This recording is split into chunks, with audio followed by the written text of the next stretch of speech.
All right, ladies and gentlemen, thank you so much for joining us. We're back with GEC Racing League. We're out here for the start of the playoffs. This is going to be an amazing race tonight. All season long, drivers have pushed to the limit through speedways, short tracks, and paddles that went down onto the final lap. Now the regular season is behind us, and tonight the championship chase begins. 14 drivers have made it with one goal, the GEC Racing League NPC Cup Series Championship. Their road to the title begins at one of the best and most unique and demanding tracks in motorsports, the Tricky Triangle Pocono Raceway. 3 corners, 3 completely different challenges, and 300 miles where momentum can be built or championship hopes can begin to slip away. For the drivers, every position's going to matter, every lap counts, and every point brings them one step closer to racing glory. The field is set, the contenders are ready, and the playoff battle begins now. Welcome to the Tricky Triangle Takedown 300. Up in the booth, as always, you got myself, Jamie G, and Austin Swanson. Austin, how we doing tonight?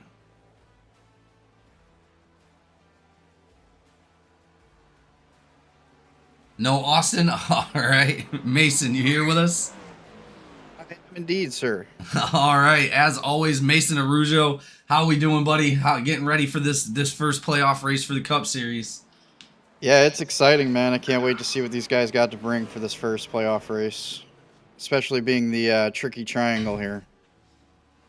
Well, I mean, this track is very, very famous for getting up into that outside wall, as we seen Kirk Busch do a few short seasons ago, and actually ruined his season, ruined his career. He actually never raced again after the Tricky Triangle. So these drivers got a lot of technique in front of them to be able to make it to the end of this race. I'm really hoping that they have what it takes and can make glory tonight, because there's only going to be one that takes the checkered flag, Mason.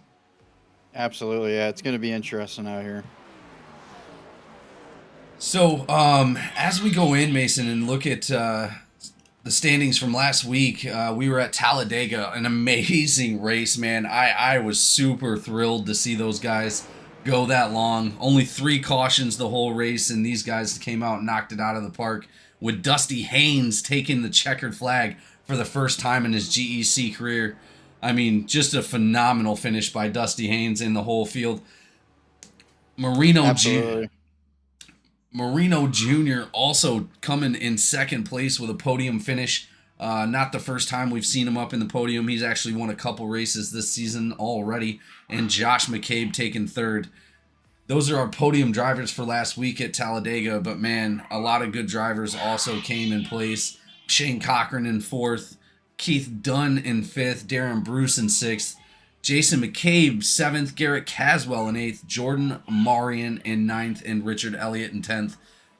A lot of talent up into the top 10 for last week's race, but coming into the first race of the playoffs, that Talladega was the last chance they had to actually break into the playoffs. So the people that we have up in the playoffs now are going to be the top 14 drivers from the regular season. Coming home with the regular season championship is going to be none other than Jacob Malone. Showing off all season. He actually has 4 wins under his belt. He raced a phenomenal season, Mason. Oh, Jacob Malone, absolutely, yeah. He's always been out there dominating these tracks. Well, and it looks like, believe it or not, he's the only one with multiple wins from this season's Cup Series. Everybody else with 1, but he has 4 coming into the playoffs. That is going to give him a multi-point lead. He actually gets 8 points ahead of, or 9 points ahead of drivers that didn't win, and 8 points ahead of drivers that did win. Cameron Craighead coming in second place with 3,001 points. He actually won a race himself, so that's going to put him right there underneath Jacob Malone, behind by 8 points. Dusty Haynes right there behind Craighead. Dusty Haynes is going to be our 3rd driver into the playoffs. Anthony Marino Jr. coming out, doing an amazing job this season as well, tied up with Haynes and Craighead. He's going to be right there in our 4th position. Jason McCabe coming out of nowhere, able to clutch in a playoff, and actually it looks like he did take home a win as well. Hunter Birkmeyer, he's going to be right in there. I believe Birkmeyer is the first of our drivers in the playoffs that didn't take home a win, but just able to bring home enough points to work his way in, along with Darren Bruce, William Campbell, Garrett Caswell, Shane Cochran, Keith Dunn, Kenneth Gallman, Josh McCabe, and Justin Openchowski. Good to see Justin up in the playoffs as well. Absolutely, yeah. It's refreshing to see some new faces up there, you know what I mean? I don't disagree whatsoever. As we take a look at these guys, they're already out on the track for the qualifying race here, or the qualify here at Pocono. It looks like Darren Bruce right off the rip taking that top spot at the moment. They're all still on the track, but as it stands right now, Darren Bruce up top, Birkmeyer in second, Shane Cochran in third, Jason McCabe in fourth, Keith Gallman in fifth, Chris Campbell sixth, Michael Menchaca seventh, Randy Sprouse eighth, and ninth place is going to be Josh McCabe, with Justin Openchowski leading out our top 10. A lot of big names out there, man. A lot of big names, a lot of huge talent coming into the playoffs.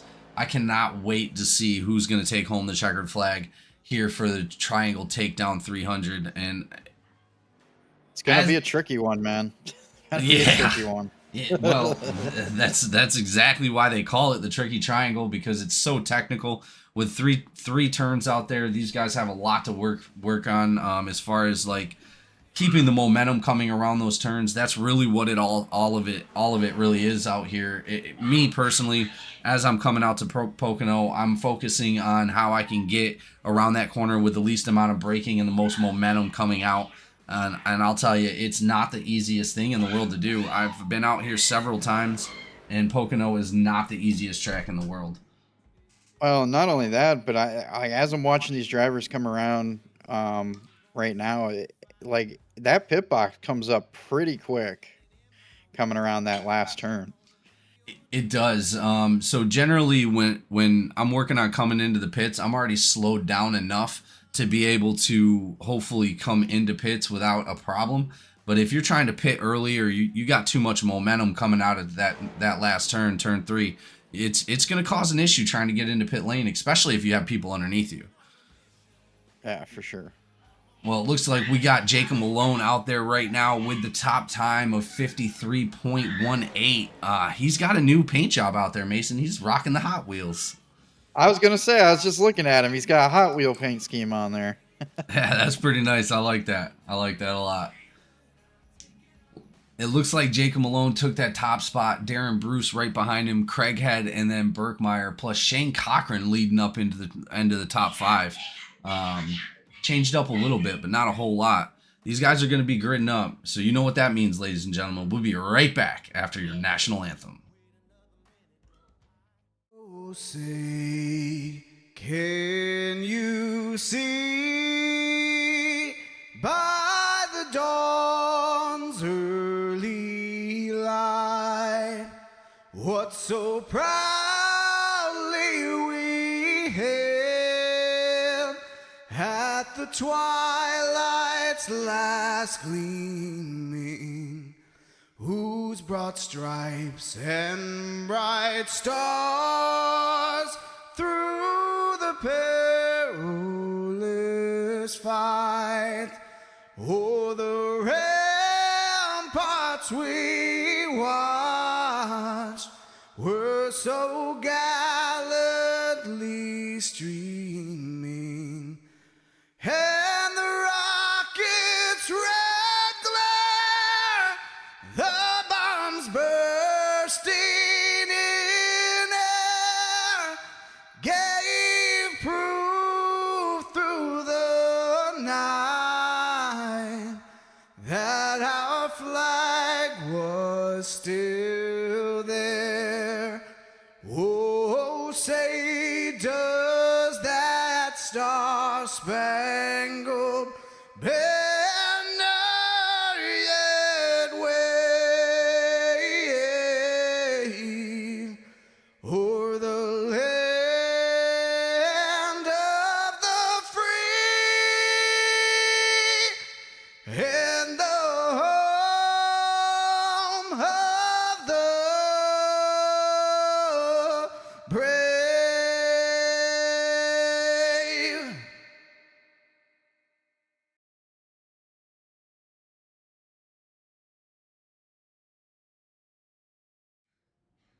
All right, ladies and gentlemen, it looks like these cars are getting into motion. It's going to be Jacob Malone and Darren Bruce to start us out for our first green flag here at Pocono for the Triangle Takedown 300. Once again, thank you all for showing up tonight. Make sure you like and subscribe. We're in for a hell of a show tonight. All right, guys, let's do it. Who's your pick? All right, Mason, who you got? I gotta go Cochran, man. Gotta happen. I mean, he's been outstanding all season. Coming out of the regular season in second place. I mean, can't really pick much better other than Malone himself. Obviously, Malone is a little bit of a gimme at this point with how many races he's won and the consistency that he's put down on the track. But Shane Cochran is a very good pick, and I really expect him. Cochran's just really good at those technical tracks, and this is one of those big technical tracks. Yeah, I expect him to do really well here tonight, and we'll have to see. He's starting out front, up in 5th place, so really good starting point for him. That's going to be a real big deal tonight, especially if it goes green flag for a long time. Yeah, no, great pick. Austin, who you got? Ooh, I'm going to step a little bit out into left field here, but I'm going to go with somebody who we're not usually used to seeing up in the top, but has now consistently performed pretty much all season long. I'm going to have to go with Jason McCabe. It's unreal how well the McCabes have been doing this year compared to previous seasons. Not that they've ever been necessarily in the bottom of the pack, but it's great to see both of them make the playoffs and have a very good position going into these last 5 races. Well, as the green flag comes out, we'll go ahead and go over my pick. Honestly, tonight, I'm going to have to go with Cameron Craighead. I mean, obviously being our previous season champion for the Truck Series, he has the talent to do it. He's got a lot of determination coming into the playoffs. He's looking to make up for some lost ground, so I expect to see him in the winner's circle tonight. I can agree with you on that one. He has shown some great performances coming up from the trucks into the Cup cars. Definitely a different beast to handle, but very well done. As these guys come around for the first lap, it looks like Jacob Malone is battling Cameron Craighead in 2nd place. They're going to be look at that huge snake going to the outside wall trying to break that draft on those drivers as they come back up onto the track. Again, honestly, if everybody's snaking down to the bottom, I don't know if I am. I think I'm staying right to the outside to continue that momentum, but the draft is definitely a thing here, especially with these long straightaways, guys. Oh, 100%. I was gonna say you're gonna see a good mix. Those who try to dive down to get better times on their lap versus those who choose to stay high and avoid the draft, but keep that nice clean air on their car and keep their engine from going. Well, it looks like Mama has jumped in the chat and said her pick is Garrett Caswell. As we know, Mama, we are very aware who you were rooting for each and every week, and we definitely expected. That's a great pick. Garrett Caswell is a great pick. We expect to see him up towards the front as well. He was putting down some great times in practice, and I super hope to see him at least on the podium tonight, if not take home a checkered flag. Garrett Caswell currently running actually in 10th. Not as good as his practice laps, but he's going to be relaxing a little bit. 17 of Randy Sprouse going around a little. That's going to cause some confusion. I do not know how that did not call out a yellow. Did you guys see that? I did not. Yeah, go back to the 17 of Randy Sprouse and bring it back a little bit. Randy's. Let's go back on that a little bit. Yeah, I'm going to go back all the way to the last person that passed Sprouse. Let's see what happened. He actually never slowed down less than 130 miles per hour. That is more than likely why we didn't see a yellow flag come out. 100% sideways, but able to save it at over 100 and continue his race. Oh, wow. Yeah, that's a pretty great save there. Yeah, that's absolutely incredible by these drivers not causing an incident. Oh, right there. There it was. Let's take it back just a little bit. Let's see if we can.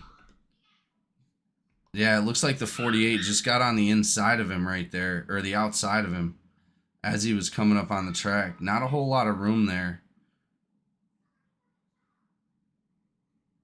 Hats off to the drivers being able to collect that and move on without that caution, for sure.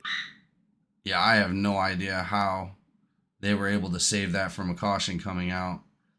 Randy Sprouse, an incredible driver all on his own, just keeping that car straight.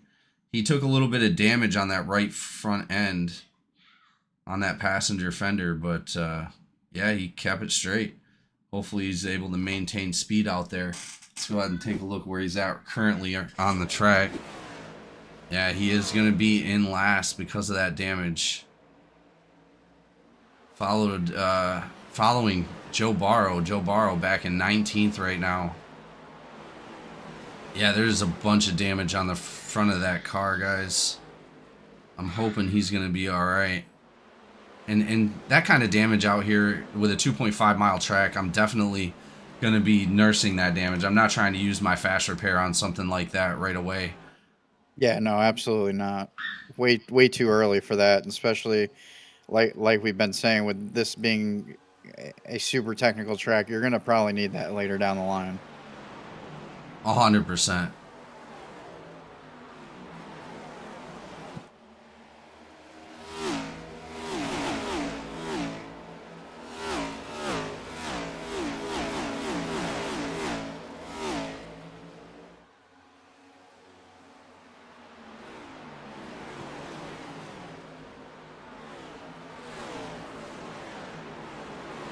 Well, other than saving it from the early caution, guys, I mean, amazing job by these drivers so far. Yeah, so far, I mean, they've been managing to keep it off of the walls. I've seen a few people tap the walls, but I mean, nothing super crazy. Here we come out of 3 right into the straightaway. As you've seen before, those guys are snaking to that wall a little bit. Randy Sprouse going touch. It looks like he touched the wall coming out of 3, diving down onto the inside of the track. Touching the wall again there. That car has got to be a little bit of wheel I'm damage. thinking maybe, yeah, I was gonna say, I think maybe he did end up taking a little bit of damage there on that last incident he had. Well, if that caution would have come out, I definitely probably would have put it on the 48, trying to squeeze into that small hole. 48 pushing his way through the track right now. Marino up to 11th place.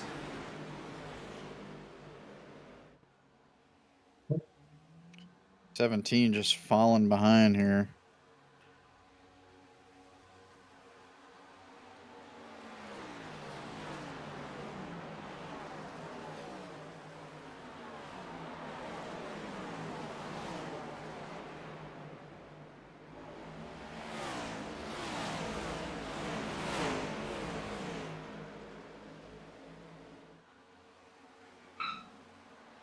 Well, and as you already can see, these guys are going to start to, come to that single file line and start to separate quite a bit once those tires start to wear off.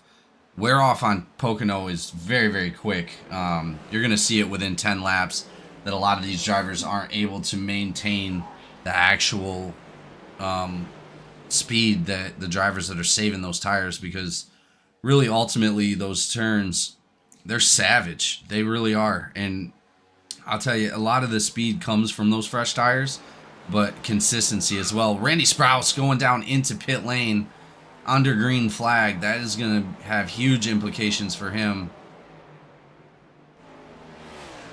I honestly, I don't think he has any choice. He has to get in there and get that damage fixed. Otherwise, he's gonna stay in the back.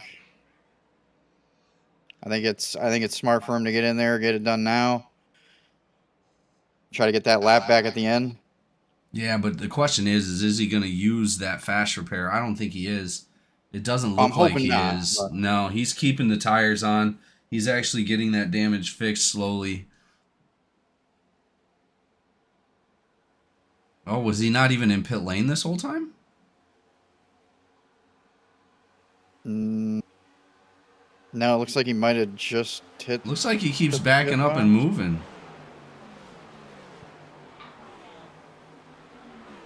I got him Yeah, moving on I'm my radar, but he is only 1 lap down.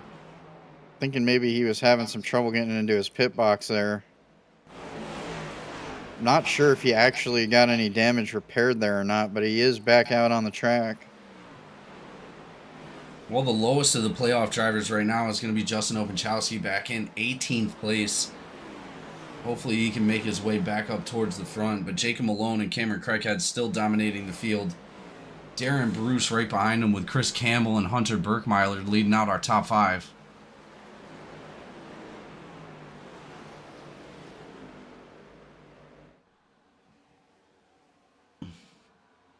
We're only 10 laps in, guys, and we're already seeing huge gaps between these cars. Yeah, it's crazy. Kind of a repeat of last week if we think about it. We had about 3-4 different packs going on last week at Talladega. Yeah, that is true. They did a great job, man, though. I mean, huge green flag runs throughout that whole race.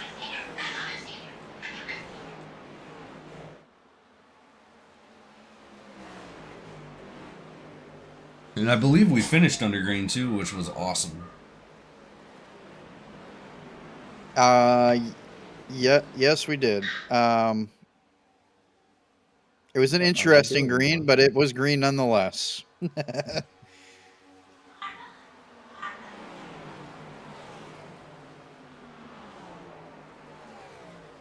I'm very surprised with all the commotion going on in the background as Dusty was taking it to the lead there. That no caution actually came out. He got very, very, very lucky with that. I didn't even see Dusty Haynes was involved. He's going to be one of our playoff drivers as well, currently sitting in 13th place. He's going to be right there behind Josh McCabe. Wow. What a move by Malone. Craig had taken that inside on him and almost taken the lead there for a sec, but Malone pushing him down so far that he was forced to drop back. Well, and that's going to be a big disadvantage for Craighead because he allowed Darren Bruce to take that second spot away. Darren Bruce, an extremely talented driver out here tonight. He may be able to push up through the field and Malone into the wall. He lost some speed there. It's a huge difference we're already seeing with Craighead trying to make those moves early and get out in front and really take control of the race. Bruce taking a more easy approach, a little bit more patience there, taking that second spot purely by watching the leaders and waiting to see what happens. Malone definitely closing the door every chance he can get, though.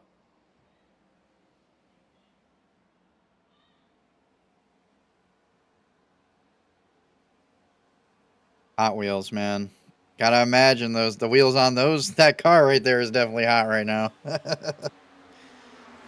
Well, yeah, as they come in to the 15th lap, I imagine they've already lost at least 10% on those right side tires, if not a little bit more. That's going to cause a lot of slowdown as far as lap times go. We were seeing them run 53 4s, and now they're running 53 9s and 54s. So I mean, there's a lot of speed that's already been lost. Just 15 laps in, so you can tell that those tires are taking a beating out here. Somebody said weather report and the parrot in the background has returned. Yeah, we executed the parrot. He's gone now. Don't worry about him.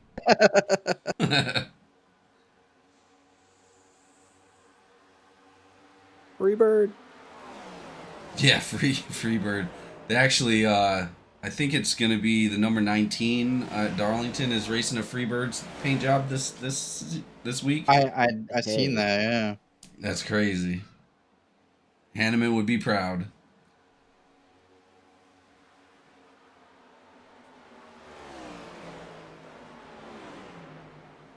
Big gaps going on right now.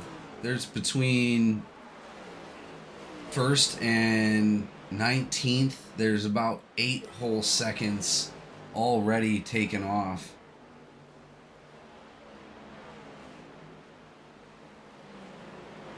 Let's see, what are we looking at for weather? We got about 9-mile-per-hour winds, 74 degrees, 93 Fahrenheit on the track right now with cloudy weather. I think you would have did it better with the dress on. Just saying. Listen, not everybody can be Kyle Simmons, all right? Yeah, I know. Unfortunately, we are missing Kyle tonight. He had to get an early start for tomorrow, but that's all right. We can take it from here. We are missing both a dress and a weather balloon. This is true. That is facts.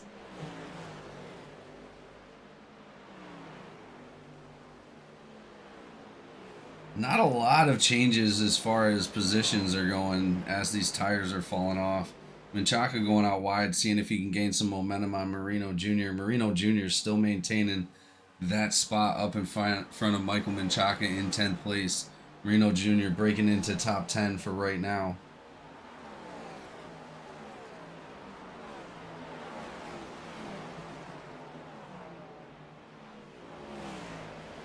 Looks like Garrett Caswell has also moved up from 10th to 7th. Let's go ahead and take a look and see what's going on with him. He's got a decent gap with the guys behind him. Shane Cochran dropping only one position to 6th place, giving Hunter Berkmeyer the top 5.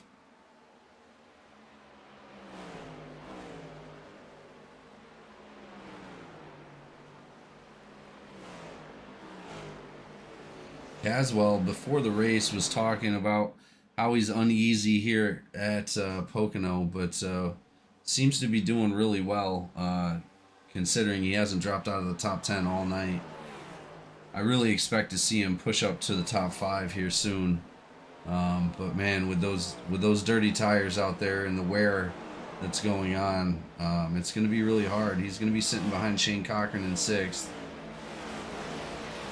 I think it's a lot of the mind game out there, especially with this track, and just being out there practicing, trying to learn the track before the race can be a little bit of a mind game. But once you get in there and you're in the moment and you're locked in, I think you start to calm down a little bit, try to find your footing.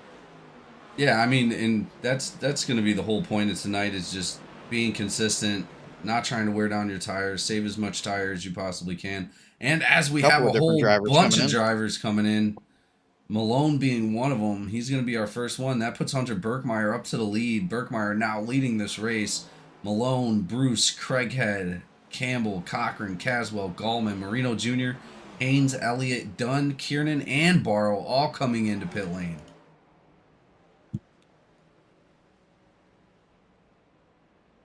An amazing pit stop by all of those guys, man. That was great. I don't see any black flags up on the list. As we see Malone coming out, Craig had it right behind him. Got Campbell coming out as well. Those drivers that are still on the track, they're going to have to come in before sooner than later.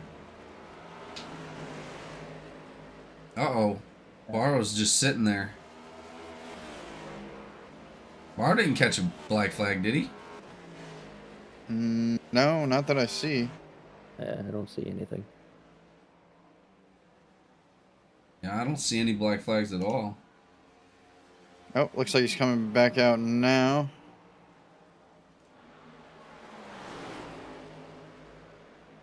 As we look up to the lead, Josh McCabe now up in the lead.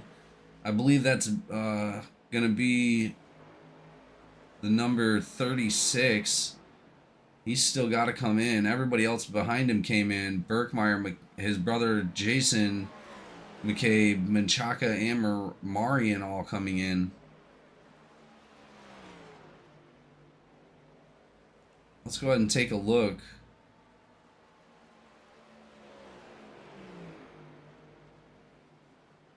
Looks like most everybody took 2 tires. As Josh comes in, So it looks like they're getting around 18, 19 laps on fuel. That's going to be a lot of pit stops, guys. A lot of pit stops. That's going to be like Definitely. 5 or 6.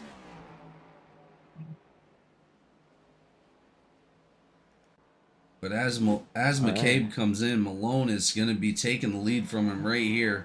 Still got Cameron Craighead in tow. Where'd Darren Bruce? Darren Bruce is now back in 7th place.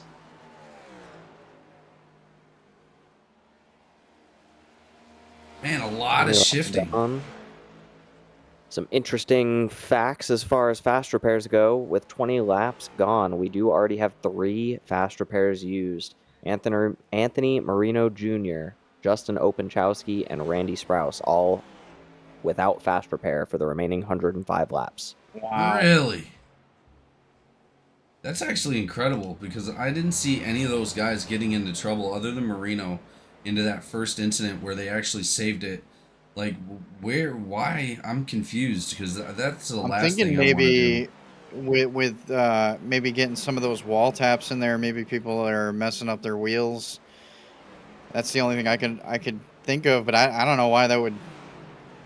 I don't know why we would use a fast repair for that. Maybe just to kind of get back out there, thinking maybe there's not going to be any cautions that come around. So there's a fair point. Randy Sprouse with a total of 4 incident points, a single 4X that caused his fast repair to be used.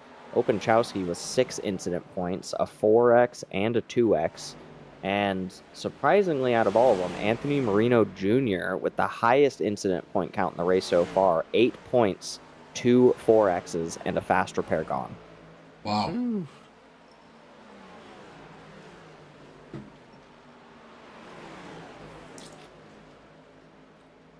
Well, as we look, Menchaca up into the wall a little bit.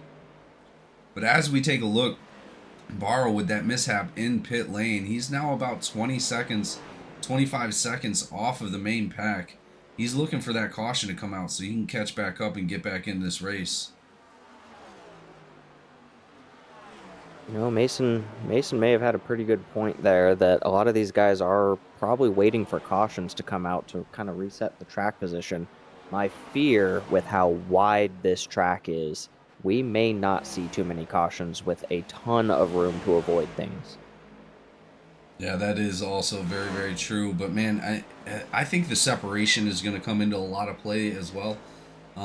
If you're right there with the caution, I doubt you're going to be able to avoid it. But if you're not right there with them, I got a feeling you're not even going to see it. Hopefully everybody's spotters are right on time calling out yellow flags if we do see one. Well, and as much as we love our cautions, I don't know, man. Like you said, I don't think we're going to see a lot of them tonight. If anything from last week pulls over to this week, I don't think we're going to see very many, honestly.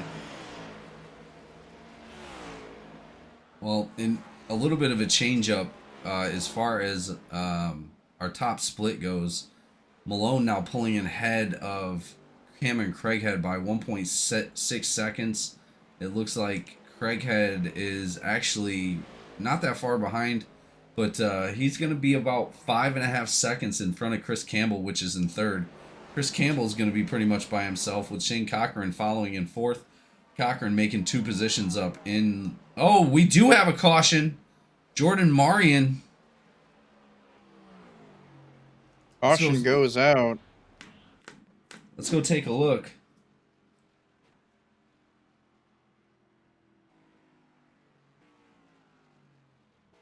Marion pulling to the bottom of the track. He knows better than that. He knows that's going to pull out a caution. I don't know why he did that. He jumps to the pits. I think Marion's out of the race. But man, why would he pull down to the bottom of the track knowing that was going to cause a caution like that? He should have came around and went into the pits. Yeah, I'm not sure what happened there. It looks like he just pulled down and that was it. I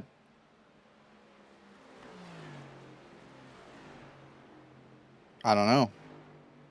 I mean, I didn't see any incidents. It doesn't say that he crashed or anything. Yeah. No, he came around and he just slowed down at the bottom of the track. That's all he did. I just replayed that. That is definitely an interesting one. Crossing the yellow line with all four wheels there in the middle of the turn and then deciding to just stop and manually disconnect. Yeah, he Something just must have happened. I'm sure we'll hear later. the pit and disconnected. Well, hopefully he's all right. That's gonna group everybody back up. Not what Malone wanted to see, but definitely what Barrow wanted to see. That's gonna give Barrow the advantage to get back up with the pack and race back into the race. I mean, Well, not only that, but that's also something Sprouse really wanted to see at that point. He is 1 lap down currently. He's going to get that back right now. yeah, that is very true. Randy Sprouse is definitely gonna get that lap back. I'm hoping he was able to get that damage fixed that was on the front of that car. I don't see any more damage on that car. Does Sprouse still have that fast repair or no? I don't think he does. I think he was one of the drivers that didn't have it. I don't know if he was one of the ones or not. I'm pretty sure I heard his name as far as not having a fast repair coming into that last pit stop. He did kind of come in quick and leave, so yeah, it's very possible he used that fast repair, which for him, he's just got to really hope to stay out of all the rest of any of the chaos that happens here tonight, which I'm hoping nothing happens. As far as the racing goes right now, it seems like it's going to be pretty good. He's going Well, to stay out right now and get that lap back right now. well, let's go ahead and spice it up a little bit with a caution interview. We're going to go ahead and pull up the number 39 of Darren Bruce, which lost a couple positions in that last one from Dirty South Racing. So we got Darren Bruce up in the booth. Darren, how we doing, buddy? Oh, we just chilling. Well, we seen you were running up in second, and then after that green flag pit stop, lost a couple positions. As far as Craighead coming back up into second place, what happened in the pit stop? I think I took 4 tires, and they probably took fuel only. Yeah, a lot of drivers actually took 2 sets of tires. I didn't see anybody just taking fuel, but I think Oh, okay. I That's think good you're to know. definitely I think you're definitely right. But you were definitely putting on a little bit of pressure as on the backside of Malone there. Great job out there so far, man. What have you come up with so far as as far as like a fuel strategy or being able to save some of them tires? Them tires seem like they're coming off pretty quickly. Yeah, they are, and I'm gonna hurt this time because I'm out here on fuel only this time, so they're gonna have an advantage on me. But it seems like it's tight when you're in clean air and loose whenever you're in traffic. So I think saving the right front is gonna be key for everybody. Well, good luck out there, man. Congratulations on your playoff cut line, and we look forward to definitely seeing you put in some competition towards the end of the run for the championship, and maybe even bring home a trophy this season. Hey, we're gonna try to make it exciting, if nothing else. Awesome. Well, thank you so much, Bruce. We'll send you back down with your team. Appreciate it. Good luck, buddy. Thank you. That was Darren Bruce from Dirty South Racing in the number 39. Talking about dirty air. It looks like he only took fuel only on that last pit stop coming into the caution. But like I said, that's going to group everybody back up. It looks like Hunter Birkmeyer is now going to take the lead with Marino Jr. on the outside. Looks like those guys did not take any tires, or they didn't come into pits whatsoever. It looks like they did come into pits, but they didn't take any tires. Birkmeyer, Marino Jr., Gallman, Bruce, Haynes, Dunn, not taking any tires with fuel only. Cameron Craig had taken 4 tires, and then Kiernan and Openchowski only taking fuel. But it does look like a bunch of the other drivers took 4 tires, with Jacob Malone taking repairs, actually. Oh wow. Yeah, I did see him touch the outside wall there quite a few times, so he might be trying to repair whatever damage he might have done by doing that.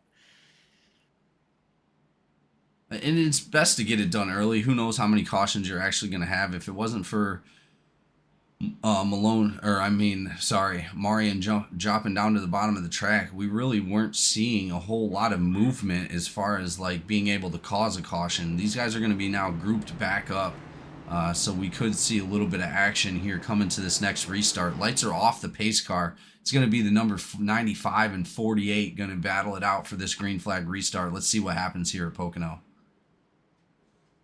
Speaking of Marion and that last caution, during Mr. Bruce's interview there, I did take a chance to go down and talk to the Honestly Nevermind team and try and get an idea of what happened there. Unfortunately, his own team members are just as confused as we are, as they also saw him drop off the track and disconnect. So, unfortunately, no answers yet as to what happened to the 11 car, but it does look like he is no longer with us. And I hope he's okay. Pace car off the track. Here we go, ladies and gentlemen. Back to the restart zone. Green flag's out. Little bit of wiggle movement going on right there. Birkmeyer with a decent jump. He's going to have an advantage on Marino Jr. coming into turn 1. Ooh, a lot of action going on back there with Craighead. And it looks like Dusty Haynes. A little bit of contact almost. Craighead with some more contact right there coming out of turn 1. That looked like, honestly, who was that with? Was that Menchaca? I think it was Menchaca. No. It wasn't Menchaca.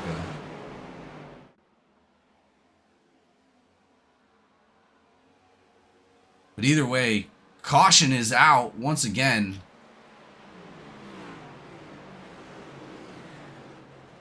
Looks like, oh, Elliott with huge damage on the front of that car, involving Richard Elliott and Justin Openchowski coming out of turn 2.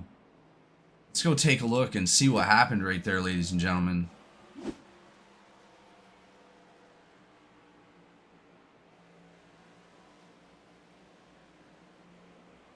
Oh, way more involved than I thought it was.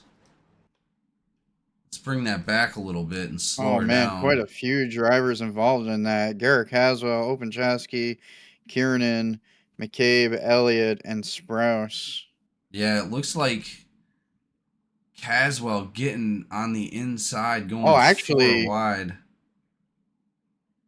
What was that? I'm seeing the 05 I'm seeing some Kiernan shooting the gap. Kiernan going 3 wide, but yeah, it didn't even look like he touched anybody, though. It just looks like it went sideways. Nah, Kiernan got loose and turned sideways, tapped the 87. The 87 then went sideways into the 96. 96 down into the number 36 of McCabe. Can't tell if that was some kind of...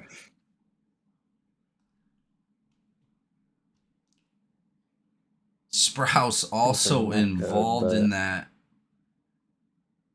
Sprouse taking some damage, even though he used that fast repair. He's going to have some damage on the front of that 17, unfortunately. The movement on that car was just so weird. Not what you wanted to see for a bunch of those drivers, especially... On the 5 and the 96 never actually. Yeah, it looks like Kiernan went sideways first. It looks like he was getting loose and wound up tapping the 87. Kiernan's car just was... It looked weird to me. Like, it looked like almost somebody hit him, but they didn't. But then it could have just been getting loose. I don't know. Well, let's go ahead and bring up...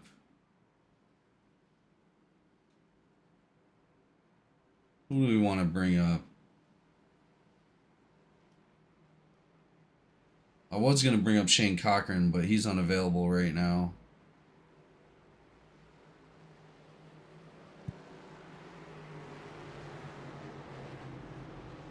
Let's talk to Randy Sprouse himself.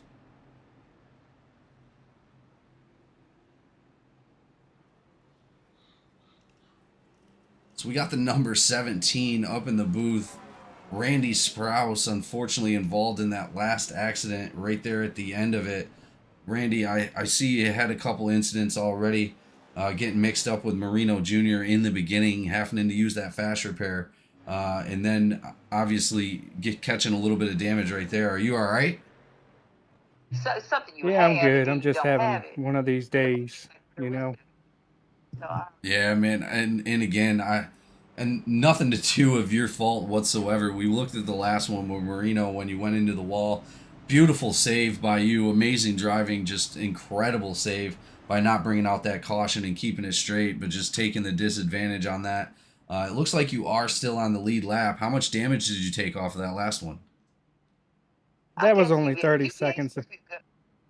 Oh, that's It was only 30 not seconds of bad. damage. It's good to go. Yeah, that's not bad at all. I'm glad to see you're getting back out there. Any kind of strategy that you're coming into this race with? As of right now, nothing. Well, as we've noticed, a lot of the tire wear is coming in about lap 15. Have you noticed any issues with the tires? I haven't really noticed anything on that end of it, but I know distracted driving here. Excuse me, sorry.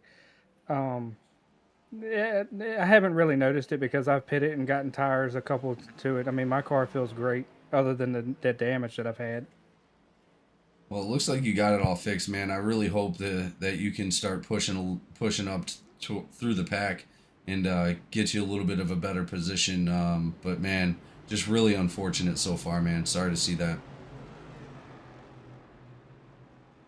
Appreciate it. Wish everybody luck in this race. Absolutely, you too, brother. We'll see you out there as you guys are about to go green flag. Have fun. All right, appreciate it. And that was the number 17, Randy Sprouse, coming up, talking about some of the unfortunate events that have already happened. It looks like Shane Cochran just now coming out of the pits. Not sure. It looked like Shane Cochran missed all of that eventfulness. I'm not sure why he came back down. Maybe it was just to top up off of fuel. But he's going to be coming back out. That's going to push Shane Cochran all the way to the back of the pack. Let's hope he can catch up before they go green flag here.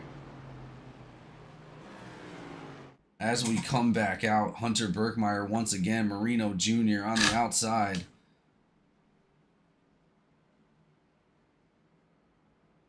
Let's see, did they actually... No, it looks like they didn't pit at all. They pitted on the last one, but looks like a lot of people on lap 26, a couple on 30, 31.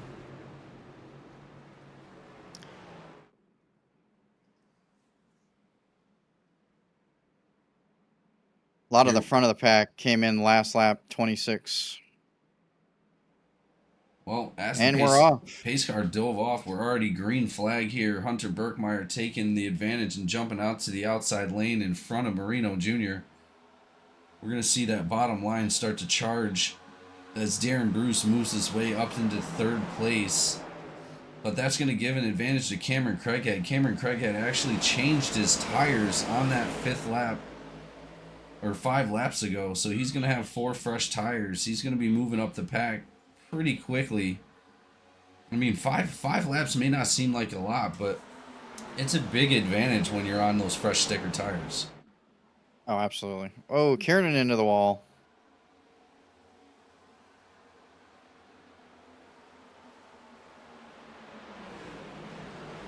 Dropping back in track position here. Back in 18th currently now.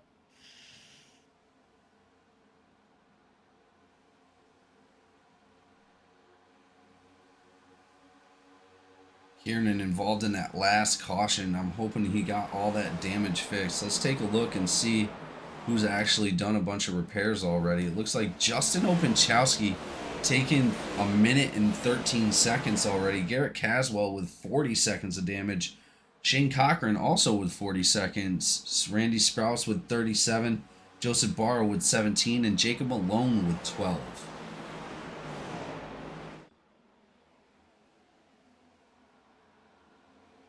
Well, the question is going to become, obviously Malone coming in and fixing that damage as we've seen. He's going to be currently back in 8th place. Do you think it was advantageous to come in for only 12 seconds of damage after, being up in the lead for so long? Yeah, I don't know what might be going through his head there. I mean, in the long run, he could have some strategy behind it. I'm not really sure.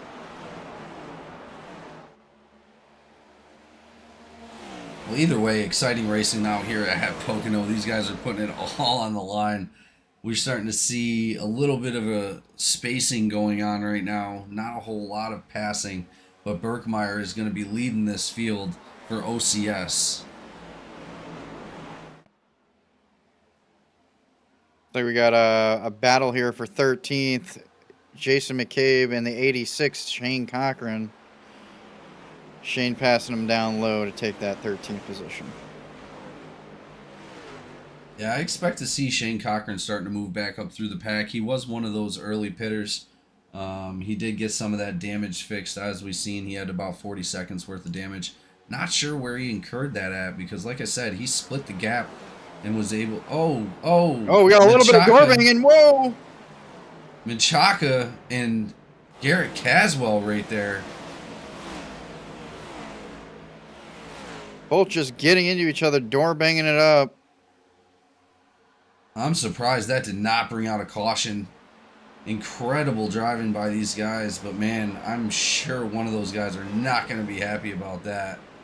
Menchaca having a little bit of an issue last race at Talladega as well, getting involved into a little heated incident with another driver. I believe that was the 95 he was involved with on that the last race. Yeah, Hunter Berkmeyer. Kind of a similar situation there where they were door banging each other and getting pushed to the bottom of the track. Well, if we get another caution, we'll bring Garrett Caswell up and we'll see if we can talk to him about that little incident right there.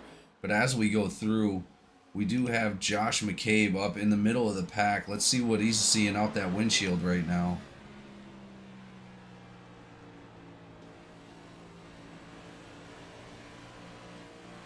A lot of focus going on with Josh. He's going to be right there with his brother Jason right in front of him. Not trying. It looks like he's checking up a little bit for him, but they're going to have Michael Menchaca right up there as well in front of them. Wow, I went back and I was just looking at that real quick, that incident between Menchaca and Caswell, and whew, if I'm Menchaca right now, I am not very happy with Garrett Caswell. No, I figured that would be the case. As I'm saying Josh's name, he gives us a thumbs up in the camera. Love it, Josh. Keep up the good work out there, man. You're doing great. He had to have heard me. He had to have heard me. Must got the stream up on the other screen. They're doing great out there. McCabe Esports, just an incredible run from them this season. Absolutely, yeah. I mean, just, this being their first season here with us with their new team, they've been putting out a fantastic show. Yeah, I mean, they brought home a couple wins already and breaking into the playoffs. I believe both of them wound up in the playoffs this season. Just an amazing show. You're absolutely right. As they're making their way around Michael Menchaca now.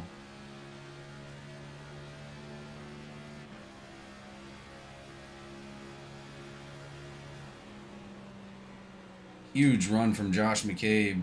Gonna dive it down low. He's gonna need his brother to get up in front of Michael Menchaca. Menchaca still maintaining that spot right in front of him of 13th. Yeah, Menchaca just not having it. Doesn't want to give that position up.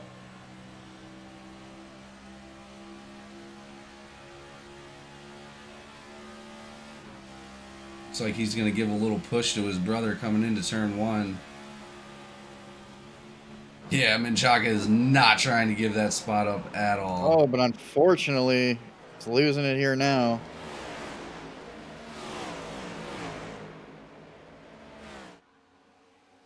Well, in another battle, as we can see, it looks like Darren Bruce and Cameron Craighead are going to be fighting it out. Craighead able to take that position from Darren Bruce with those fresh tires, giving him a little bit of an advantage. But now at this point, that advantage has got to be gone. He's diving to the inside in the 95 of Hunter Berkmeyer. It looks like they almost got into each other. Berkmeyer, a little loose right there. Marino Jr. now up to the lead. When did that happen? I don't know. Things are happening at a blink of an eye here.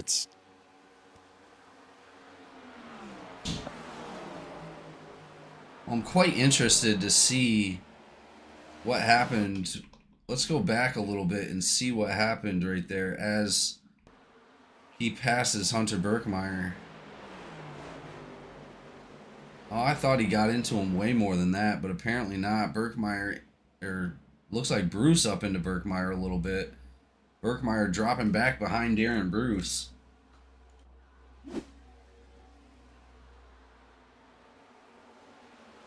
That's going to give an advantage to Cameron Craighead moving up to second place. He's only going to be 1 second behind our leader of Marino Jr. But look out. Here comes Jacob Malone taking third. Jacob Malone making a huge push back up towards the front.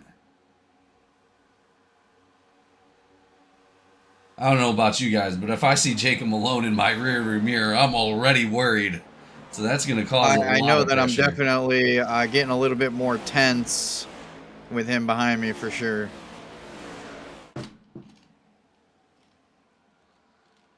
And especially, I mean, maybe not so much with Craighead.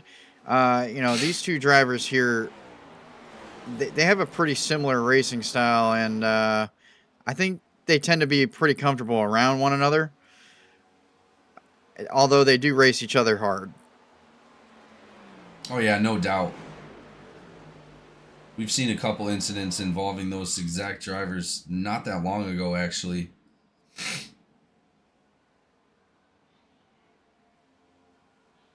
Reggie Evans jumping in the chat, shouting out Dirty South. Let's go Dirty South.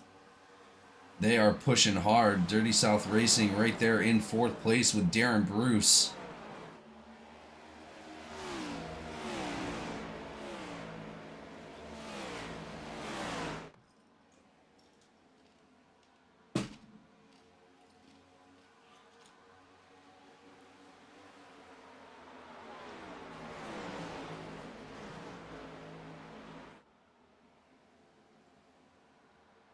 Guys, we are not even halfway yet. We are still cooking with 42 laps in. These guys are doing an amazing job so far. Yeah, they're doing a fantastic. I mean, to have what we're on 2 cautions so far in this race, and honestly, coming into it, I thought that there were going to be quite a few more. Well, as being as wide as the track is, and I definitely thought like on the restarts we were going to have a problem getting separated, but these guys are doing an amazing job of keeping those cars straight. Even we've seen a couple amazing saves already. Oh, absolutely. Yeah, I mean, just from you know, the door banging and being able to recover off the spin, and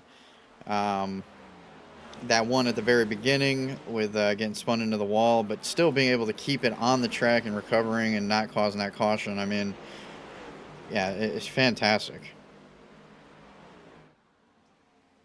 Also, good news for Joseph Barrow. Barrow moving up to that 12th position.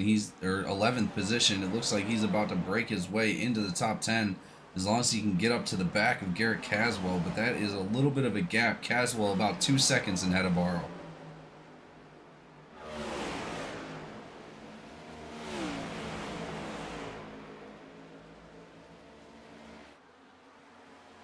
I can't. I'm looking at the front of the pack here, and I'm looking at Craighead, and I'm looking at Malone, and I'm really trying to figure out Malone right now. Like I feel like he's trying to play a little bit more reserve.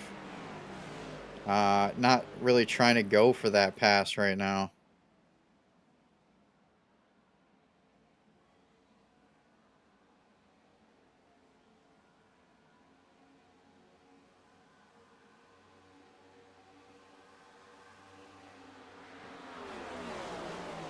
Yeah, he made his way all the way up from like 10th all the way up to 3rd, and now it seems like it either stalled out or he has to be saving tires. Again, we won't probably know until the end of the race, but in all honesty, we really have to focus on what's going on. up front because they are starting to close the gap on Marino Jr. right now. Marino Jr. barely up in front of him. Cameron Craighead moving to the outside on the 48. Here we go, ladies and gentlemen. Cameron Craighead is now up to the lead. Is he going to be able... Oh! Cameron Craighead getting loose. Craighead gets loose. Huge damage to that number one as he comes around. That puts Malone out in front. Did Malone avoid it? I don't know if he did. He did indeed avoid that, yes. Craig had huge black smoke coming out of the back of that number one. Let's go take a look and see what happened. I can hear a little bit of chatter on the radio. Oh, man. It looks like the 48 didn't quite touch him, but he might have packed some air onto the back of that car, and that car just went right around. Well, let's bring it back a little bit. Oh, not that far back.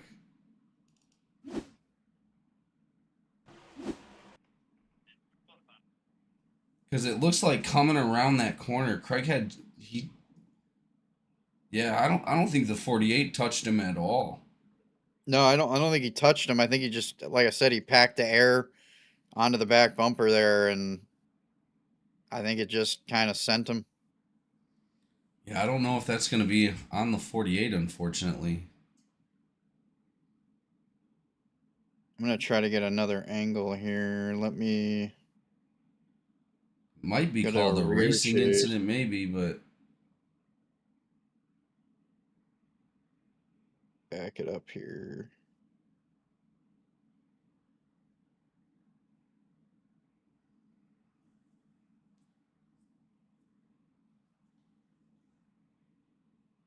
Switch down to...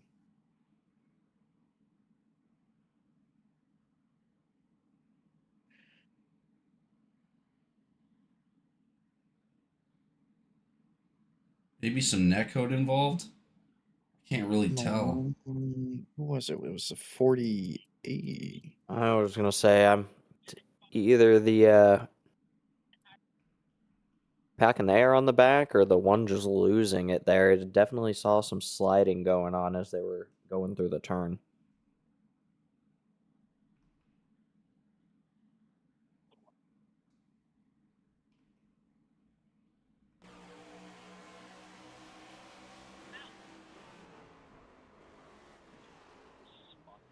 Yeah, I'm not sure. It does look like it does look like Malone may have caught a little damage off of that as well.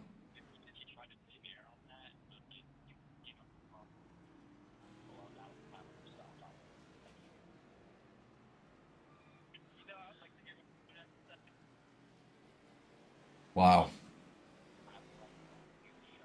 Can't believe we caught that live. Yeah, we got a lot of action going on in the race chat right now. Race control having to step in and shut down 2 drivers going back and forth.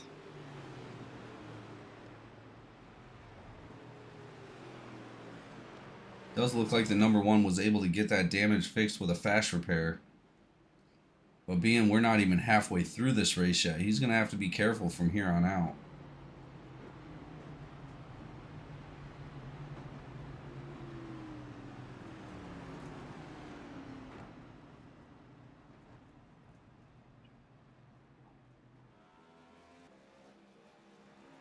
Looks like Garrett Caswell coming down into pit lane. He might be the only one that came in. No, everybody came in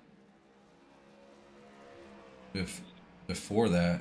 Fuel only for Jacob Malone. Fuel only for Jason McCabe. Darren Bruce with 2 tires. Birkmeyer with 4. Josh McCabe with only fuel.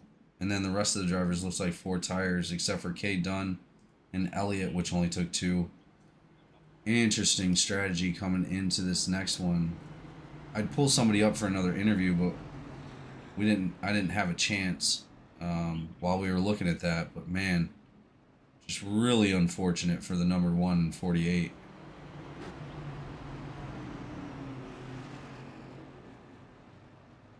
A lot of action going on over the radio right now. Is it heated? Race control is in the process of handling it.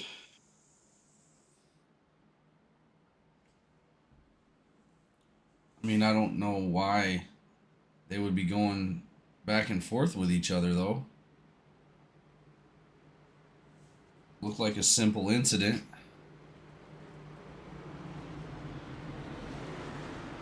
Just some individuals not quite happy with the call, and also some other stuff going on in the background. I won't get into it right now, but race control is in the process of dealing with that.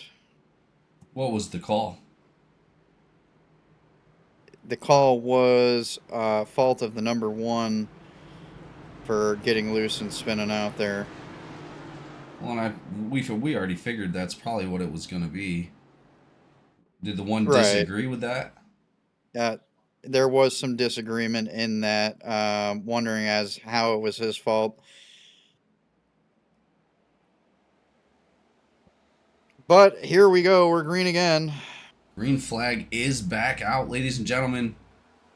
One dive into the bottom right there. He's going to be planning on coming in for a drive-through penalty, hoping that he's going to be able to get back out towards the front. A lot of racing to go. He doesn't really have nothing to worry about as long as he keeps that car clean for the rest of the race.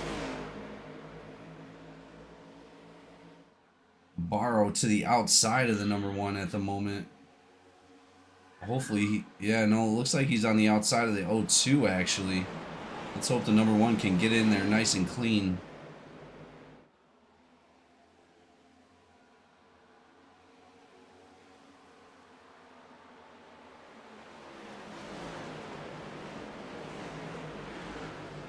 Here we go.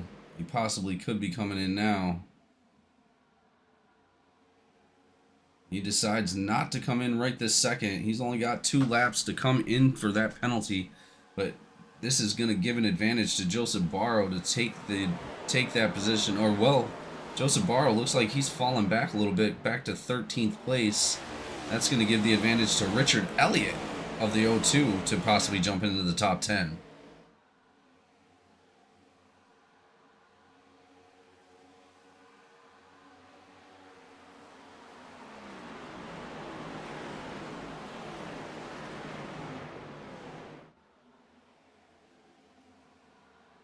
Oh, who was that up into the wall? Was that Barrow?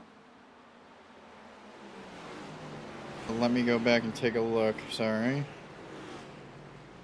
No, that definitely involved Joseph Barrow. 100%. Huge damage on the 4 car. Yeah, it looks like Caswell, Barrow, Campbell, and Marino Jr. Let's go back and take a look at that. I don't see how Marino got involved. Okay, I see what happened here. Looks like Joe Barrow maybe just getting a little too far up, or maybe just a little loose. Tapping the back end of the 87. 87 was able to keep going, but Barrow was unfortunately not able to keep control of that car. Well, let's take a look also at Marino Jr. because it looks like the 52 was avoiding that, came down the track and into the 48, trying to get away from that. Marino Jr. with no damage, though. Oh, all right, yeah, so looks like Marino Jr. just kind of got turned around by the 52 on that. 52 trying to avoid that last incident. But it doesn't appear that 48 took any massive damage on that. Just kind of a spin around, that's all. Yeah, that is terrible news for the number 4, Joseph Barrow. Hate to see him out of this race this early. I mean, he was doing an incredible job of trying to break up into the top 10, and man, just really bad luck for him this season.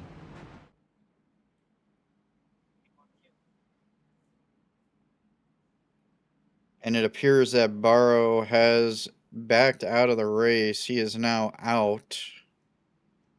Unfortunately, he must have been one of the ones that used that fast repair earlier.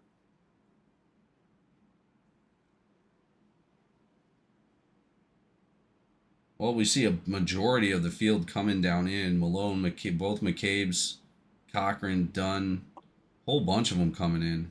Only a few cars staying out. Bruce, Burkmeyer, Craighead, Sprouse, and Campbell all staying out. Their last lap pitted was 48, so they're only, what, like 4 laps in on that? 4 or 5 laps? Well, Yeah, a if bizarre that. twist, Mason, as Barrow is showing 0 fast repairs used. Oh. Interesting.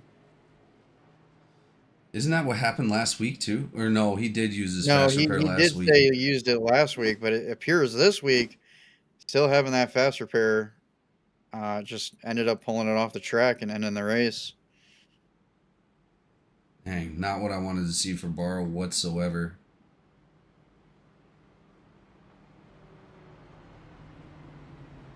This is going to be our 4th caution here at Pocono for the Triangle Takedown 300. But man, just incredible driving so far by everybody on the track.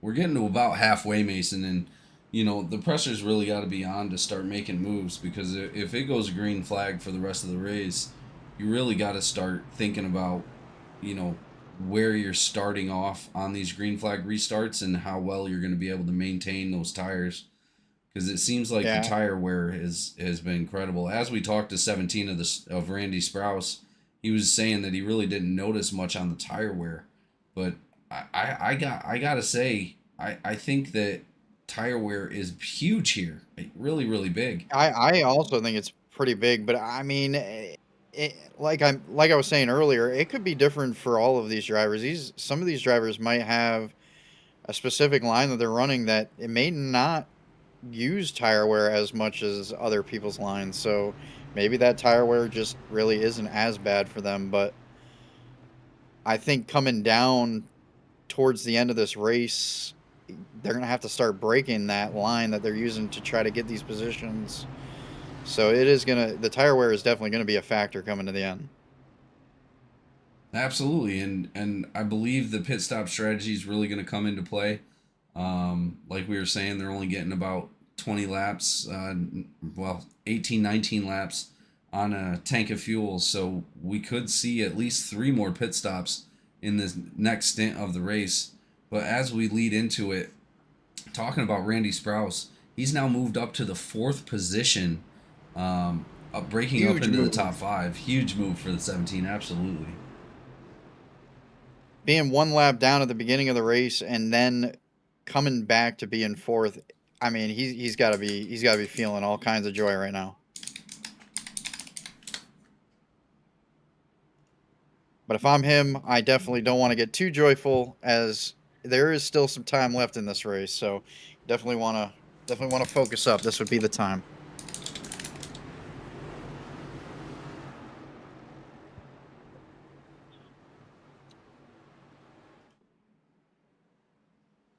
Well, the pace car is about to dive off. We're going to go green flag once again here at Pocono. It's going to be Darren Bruce and Hunter Burkmeyer fighting it out. Green flag is out.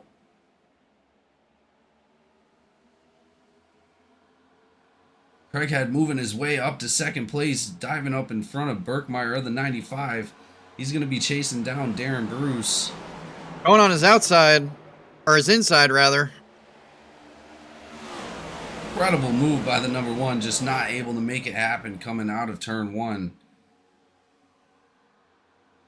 He's going to have to be careful not to push too hard. If pushing too hard is going to wear those tires off, you could see him dropping back to the back. But he made a huge push for 1st place not that long ago. Malone now back in 6th. Probably going to start moving his way back up through the front, unless he's going to use that tire strategy to stay out a little bit longer maybe. Well, and if I'm the 1 car right now, you know, knowing that I've already used my fast repair, I think I might play this a little bit more safe in the front and just try not to go for the pass. Maybe just work with Darren Bruce to try to push ahead. and just stay in second for a while. There's still quite a few laps here, and you don't want to get yourself into any trouble and not have that fast repair. Yeah, we still got 70 laps to go, Mason. We've already wrapped up 55 laps. So, huge chunk of the race still left. Darren Bruce up into the outside wall pretty hard. I'm pretty sure that Craig had also tapped it. Yes, as well as Craig had. That's that follow the leader type driving right there, man. Unfortunately, it's hard to see from behind those cars when you're following somebody like that. Craig had going to the inside. Diving down low on the bottom portion of that track. That is going to put Craighead up into the lead once again. Darren Bruce must have some damage on the outside of that car. Oh, 95 and the 39, both side by side. Let's see who's going to make it happen here. Is it going to be Hunter Berkmeyer? Berkmeyer jumping back behind the 39. He's going to see if he can get a little bit of momentum built up to be able to pass. Berkmeyer just not able to make it happen. Darren Bruce fighting hard to keep him behind him and try to get back up to the bumper of the number 1.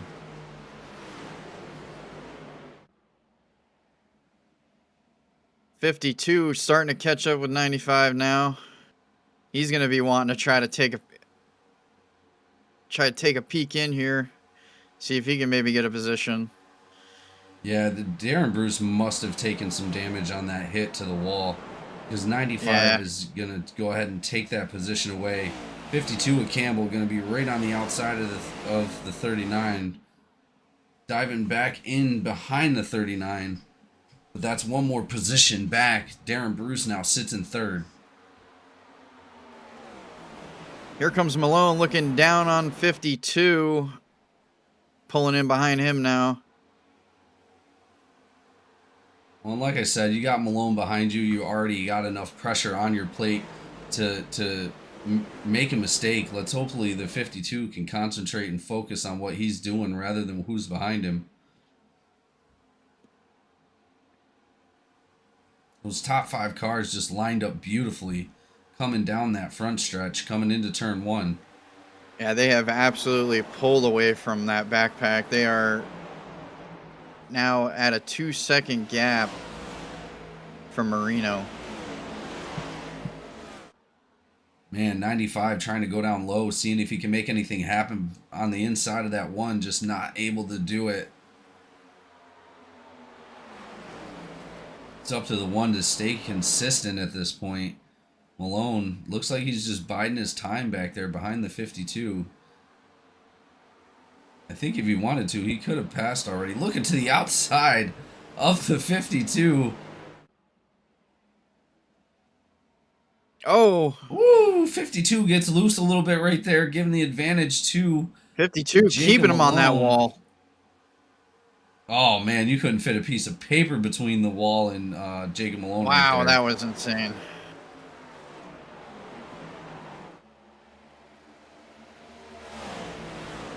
Fortunately for the 52, that just gave him enough time to slow him down just a little bit. Whoa, here goes Malone to the outside. 52 trying to block him out. Was unable to, and Malone taking that P4 position now. 52 not very happy about that. Going to be looking to get that back. I don't know, as consistent as Malone's been this entire race, it looks like he's now moved up into P3 in front of Darren Bruce. Darren Bruce still steadily falling back from that after that tap of the I don't know, man. I think he really did some damage there on that wall tap.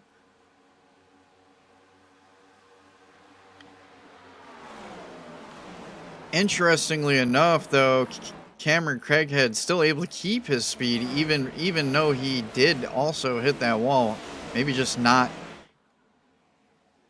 hit the wall just right and just didn't get that same damage. I'm not sure. Well, it doesn't look like Berkmeyer's going anywhere. Berkmeyer was looking to his inside on that last turn right there, but just not able to make it happen. Almost making contact with the number 1. 52 right on the bumper of 8, trying to get past him. He is hot on his wheels, as we say. Garrett Caswell looks like he's moved up into the top 10. P7 right now for Caswell. Caswell's going to be sitting in front of Shane Cochran, our very own GEC Ninja, in that number 86.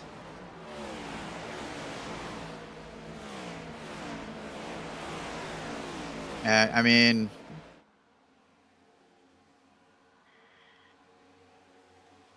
I don't know what goes through Cochran's head when it comes down to the getting towards the end here, but I know if anything from the past comes to fruition, he loves to sit in the back as much as possible until those last couple of laps, and then he starts pushing really hard.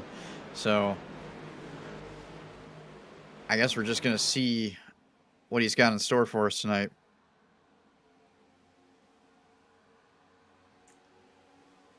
That front pack, man, they're tight knit. Yeah, they are just moving ahead. Marino Jr. looking to the inside of the 39 of Darren Bruce. Darren Bruce still steadily falling back. They're going to be side by side coming into the next turn.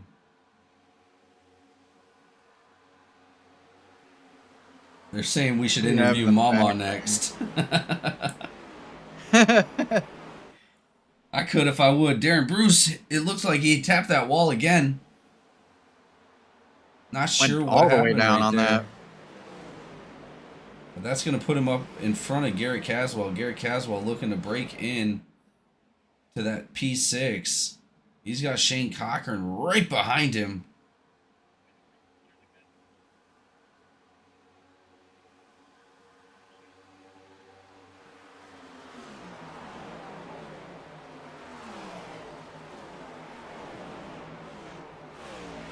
Number 87, Garrett Caswell looking on the inside of the number 37, or 39, not able to make it happen right now.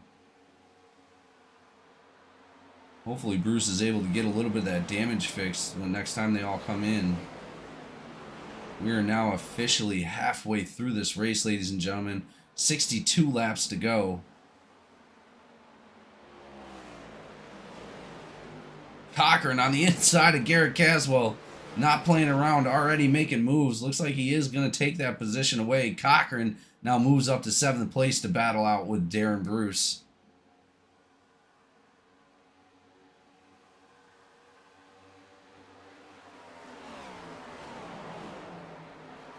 Garrett Caswell shooting down low. Holy moly, he is going to make it happen. Looks like he is going to battle out with Shane Cochran. He is not going to let that position go.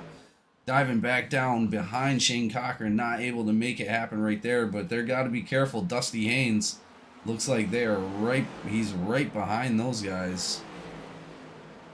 Haynes in 9th Cochran right not now. having it that time. Blocked him out on that bottom half.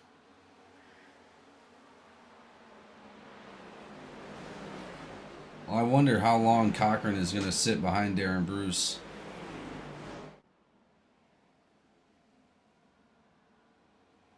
I mean, they're still not far behind the leaders. They're only about 3 seconds off of the front, which is still crazy Garrett Caswell close. giving the 86 a push here. Cameron And dipping Craig down low on him.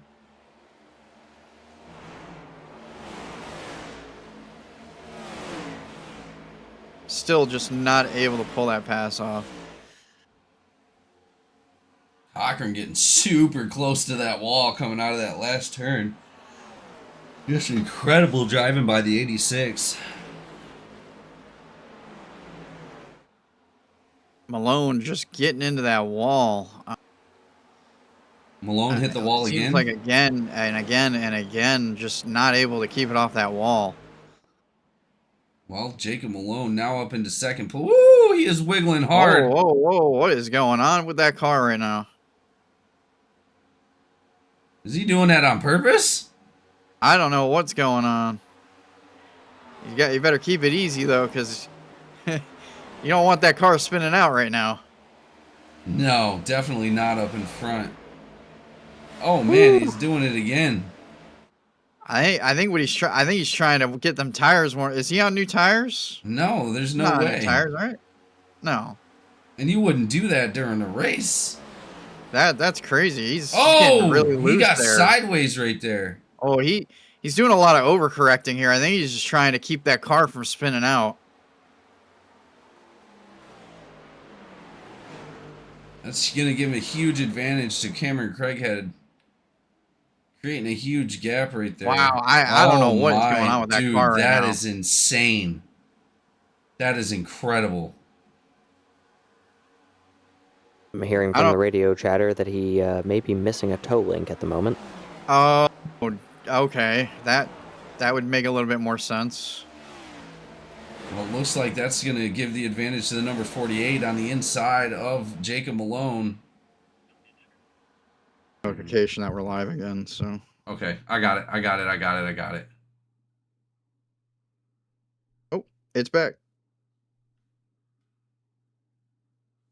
I got it. All right, we are back, ladies and gentlemen. I do apologize for the inconvenience. Let's get back to this race here at Pocono. My internet went kaput.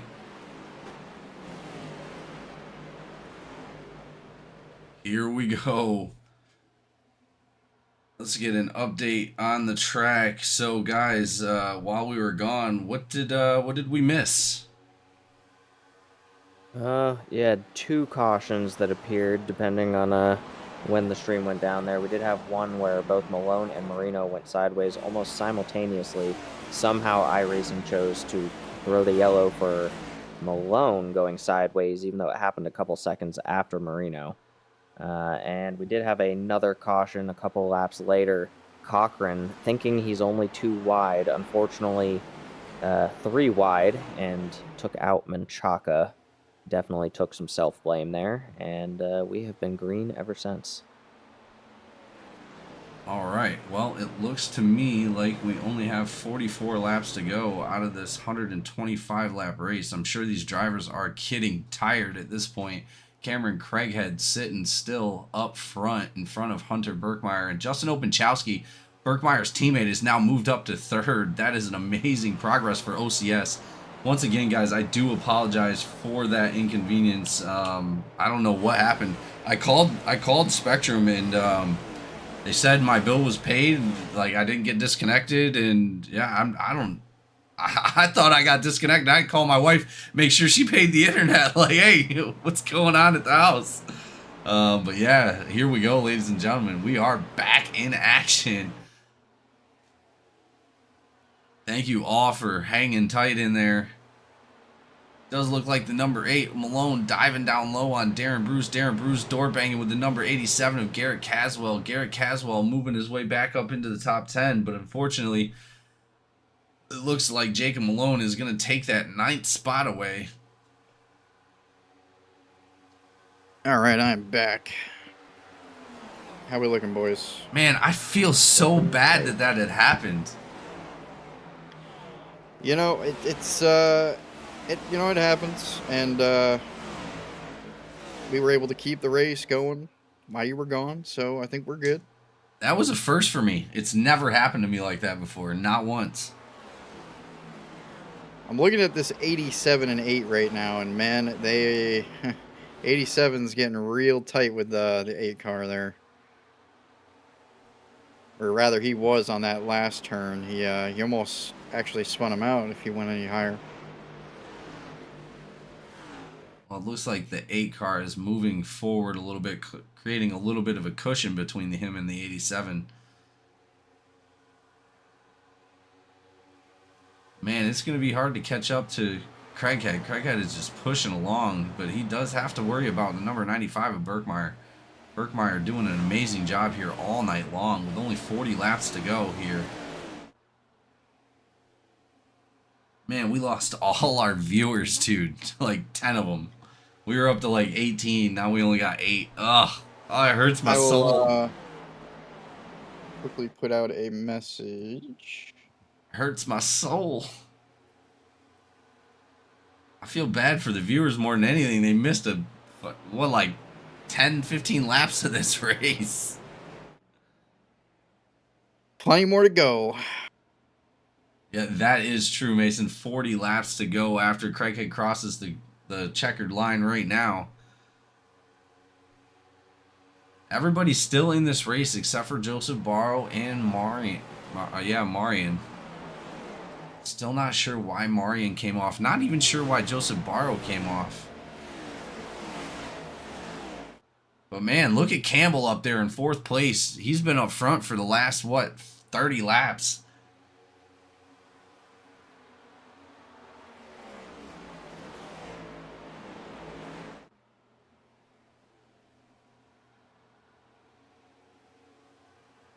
One mistake from Cameron Craighead and Birkmeyer is going to be all over it.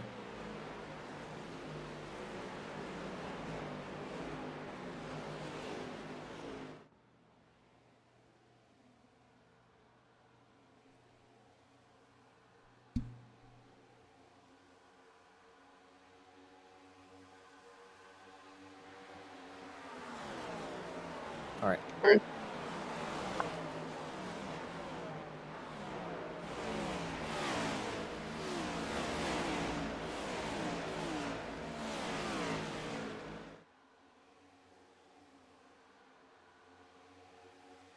Like we have the 52 on the outside of the 96 going for the pass. Taking over that P3 location now. Campbell really giving it a push here in the first playoff race. I know he was disappointed to miss out on the playoffs last season. But great to see him back in this time around. Did it very well all season long. I know not having the win you're in this year, definitely a big change up for a lot of these drivers. Interestingly enough, we actually did have, I believe, 2 different race winners. 1, 2. Justin Harris and Logan Wilson both won a race this season, but unfortunately, due to either inconsistency or attendance, did not make it into the top 14 for the playoffs. So definitely a first time for us having race winners that are not here to challenge for one of those podium positions and a payout at the end of the season.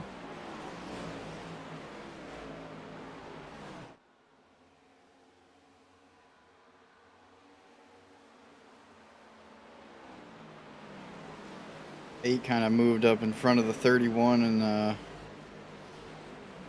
who's that? Number 39, just kind of cutting in between those 2 team members there.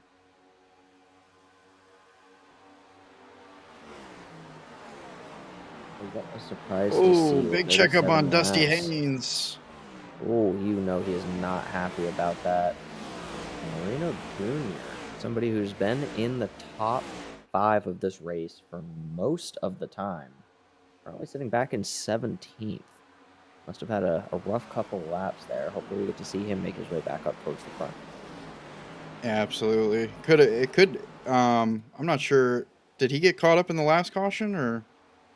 I know one of the last 2 we had, he definitely was a part of, but I don't remember if the last caution he had anything to do with or got caught up in it there. But luckily, he is still on the lead lap, only 17, well, now 18 seconds back from the pack.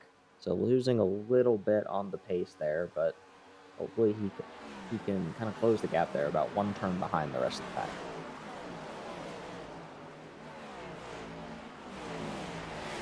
Definitely a ton of damage, though, as I flip to his car.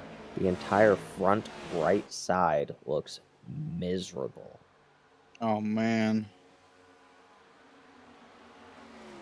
Yeah, that's definitely no good, especially if we're expecting green runs here and no more cautions. That is definitely going to be hard to get fixed, especially if you don't have a fast report. Yeah, I was going to say, he was one of the first 3 drivers this race to use that fast repair. I believe that was actually before lap 20, meaning he has made it this entire time. Impressive without needing to repair a ton of damage, but it is now coming back to bite him. The leader, Cameron Craighead, now coming into pit, as well as the 71 coming into pits. Pit strategy really starting to come out now, as we spoke on earlier. Most of these cars in that 19 to maybe 22 laps in between pits.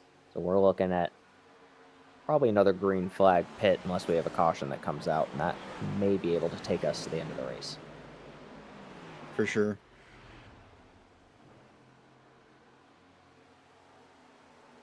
Openchowski calling for the pits there.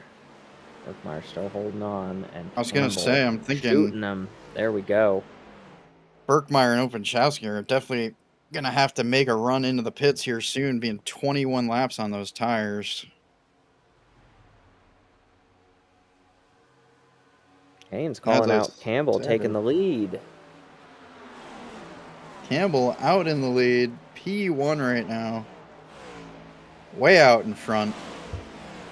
Fortunately, everybody in the top, like 10 to 12 cars, are all in that 15 to 16 laps since pit. So only a couple laps left. We're going to see a massive chunk of drivers all come down.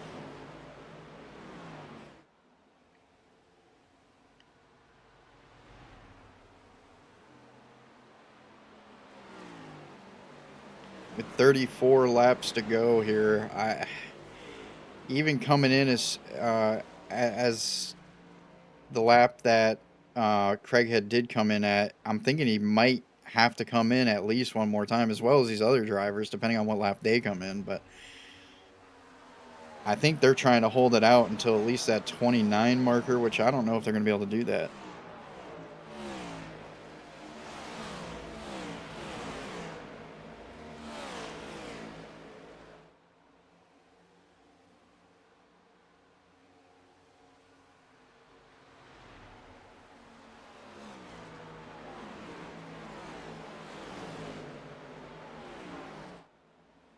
That would be at least another...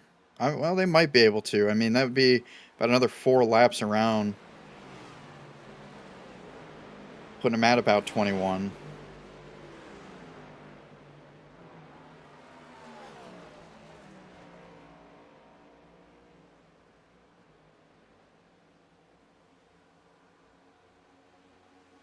And it looks like Campbell on his third pit there was already previously on 21 laps on those, and then 18 on his current. So I don't know.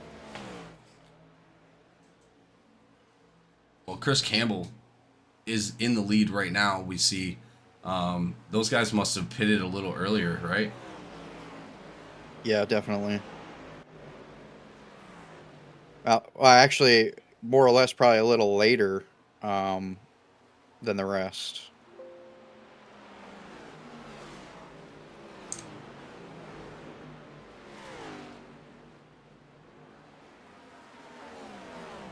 I think our tracker is actually off. Let me go ahead and fix that. There we go. Let's go ahead and take a look. Currently 5 drivers sitting on 19 laps currently on their tires. Actually, what was that, 7 now? So who came in? It looks like Craighead, Berkmeyer, Openchowski, they all came in. And they were actually up in the front leading this race. Malone still trying to make headway after that incident that we seen with him in the number 48 going around simultaneously. Sounds like 8 coming down into the pits this time around, according to the radio traffic. Yeah, Chris Campbell as well. And Garrett Caswell. Another lead position change. Yeah, we've had a bunch of lead changes already, guys. I mean, incredible just on this last green flag run of how many lead changes we've actually had. Cameron Craighead leading a bunch of laps, but man.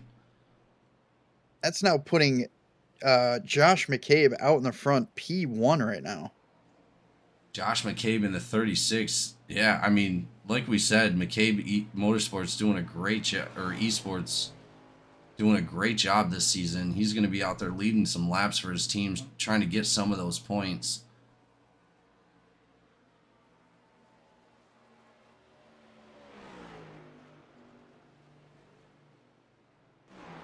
Only 30 laps to go, guys. This is going to be one of the last green flag stops. I think we're going to have one more green flag stop before the end of this race is actually finished. And I believe Craighead knew that. McCabe coming down in now. Craighead is now 2.8 seconds in front of our second place of Chris Campbell. Dusty Haynes now taking third in front of Jacob Malone. Jacob Malone, he already came in. So it looks like Haynes, Malone, Campbell are all going to be out until the next green flag stop, which could determine who actually wins this race. But man, Craighead doing a great job of maintaining that gap. Yeah, I mean, regardless of the cautions, absolutely fantastic driving from these racers tonight.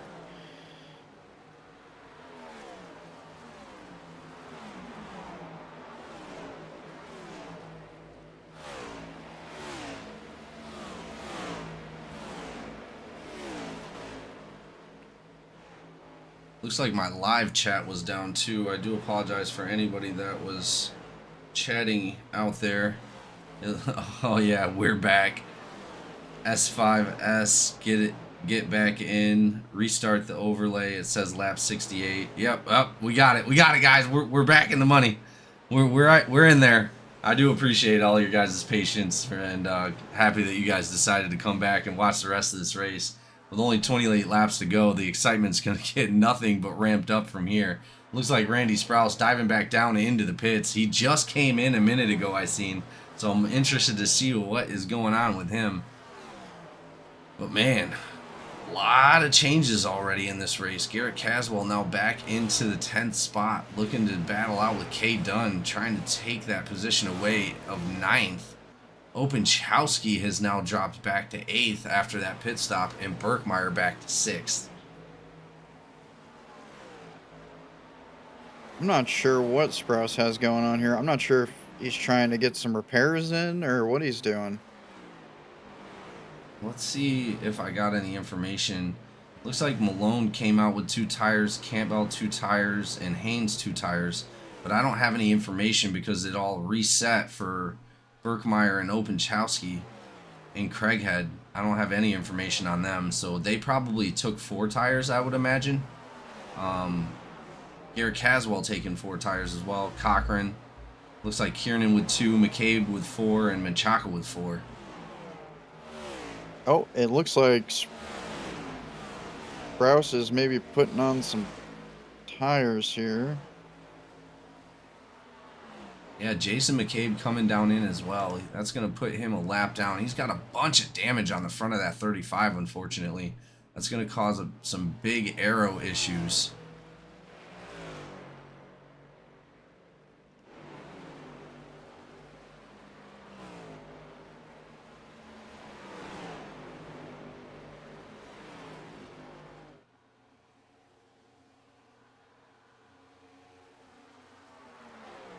$26 laps to go. We are getting into the closing parts of this. The aggression is going to amp up a little bit. These guys are going to try to start to close these gaps. Jacob Malone has now closed a huge gap on Cameron Craighead, 2.2 seconds behind him. He was about 4 seconds ahead of second place. Marino Jr. up in front of Cameron Craighead right now. Cameron Craighead diving to the inside of the 48, which is going to put Marino Jr. a lap down if he can make the pass, and he does. Unfortunate for Marino Jr., but he is going to be the lucky dog. Oh, Marino Jr. coming down into pit lane. That's going to put him even further back down on the list. Sprouse jumped to the pits. Yeah, I don't think Sprouse has left pits. Well, I seen him come down in, but it looks like he's now jumped to the pits. I've been sitting on Sprouse here for a minute. He still has not left pits.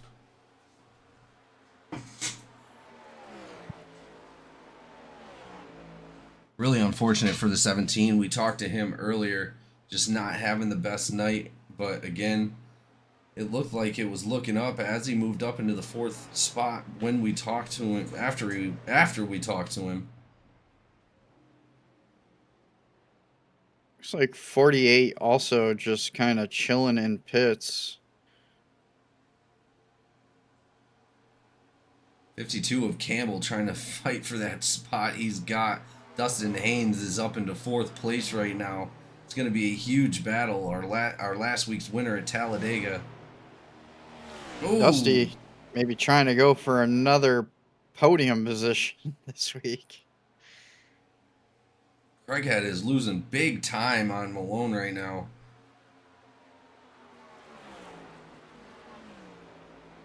.24 to go. Let's see if he's going to be able to maintain it. Shane Cochran looking on the inside of K Dunn right now. Looking to chase down Openchowski of OCS. OCS was up in the top. I believe it was Berkmeyer second, Openchowski third. They have now dropped back. Openchowski's now in 9th place with Berkmeyer sitting in 6th.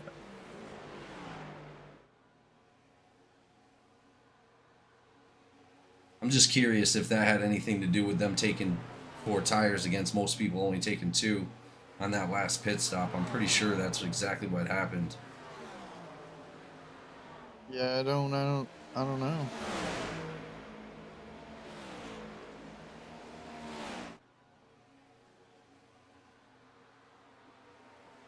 Nice little group up right there. Malone on the inside of Campbell. Dusty Haynes is now taking 3rd place away from Campbell.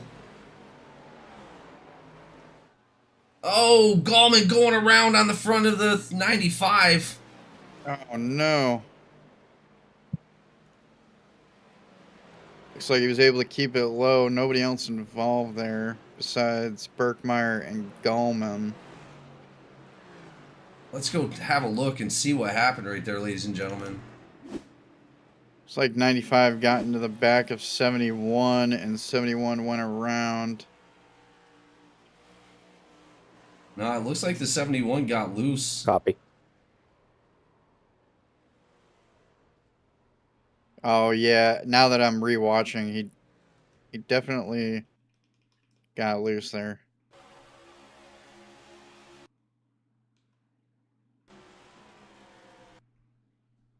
Yeah, it looks like he touched the bottom underneath that yellow line and wound up getting that car turned just slightly sideways.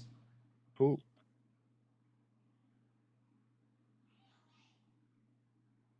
Yeah, he was getting sideways before the 95 ever touched him. Dang, 71 of Gallman doing so well, getting up towards the front. Real kick in the shins for Skidmark Motorsports, unfortunately. But it doesn't look like the 71 took too much damage from that last incident right there. He should be able to get back out there and give it another shot with only 22 to go.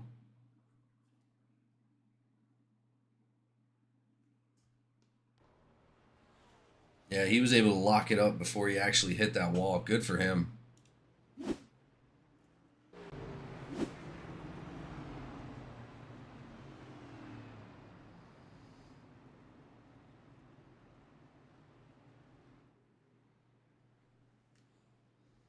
And that is going to bring every driver on the field down into pit road, including our leader, Craighead. We're going to see what their pit strategy is going to be. This could be the last pit stop of the race, ladies and gentlemen, right here.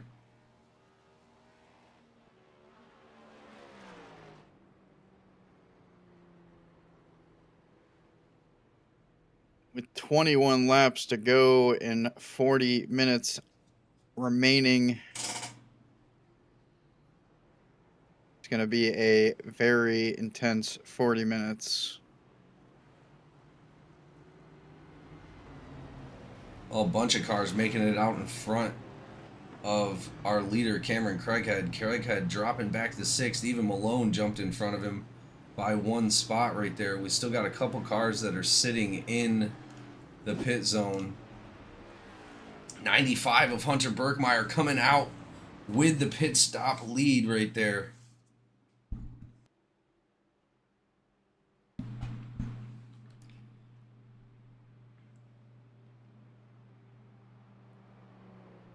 That's going to leave Garrett Caswell up in 2nd place. I'm sure Mama is happy to see him up there. Shane Cochran going to take that third spot. K. Dunn in fourth. Malone in fifth. That's going to lead out our top five. Shane Cochran getting out there in P3. At the end of the race, out of freaking nowhere. Imagine that. What'd I say? Imagine that. Well, sits in the back the entire race, and then once it gets down to that last, 20 laps or so, that's when he starts making his moves. Well, Mason, none of those front four drivers, Berkmeyer, Caswell, Cochran, or Dunn, took tires on that last stop. Oh, Cochran coming down into the pits, and Caswell as well. This might be it right here. I think everybody's. Yeah, I think so. I think they're topping off. They're gonna top off. They're gonna get the tires that they didn't get. And then, they're going to come back out and finish this race strong, probably. But I don't know, man. 20 laps. I mean, I've seen some drivers in here already go 21 laps. It'll be 19. Oh, 19. Well, yeah. Even that then. So everybody here is gonna be basically set for the end of the race. I'm pretty sure those front guys might be 1 lap short, Mason. They may have to cut down the speed a little bit. Craighead back up to fourth, Malone into third, K. Dunn into second, Hunter Berkmeyer up into the lead. It's going to be a battle between K. Dunn and Berkmeyer coming to the restart here at Pocono to finish out the Triangle Takedown 300. We're going to see who takes home the checkered flag on this strategy, ladies and gentlemen.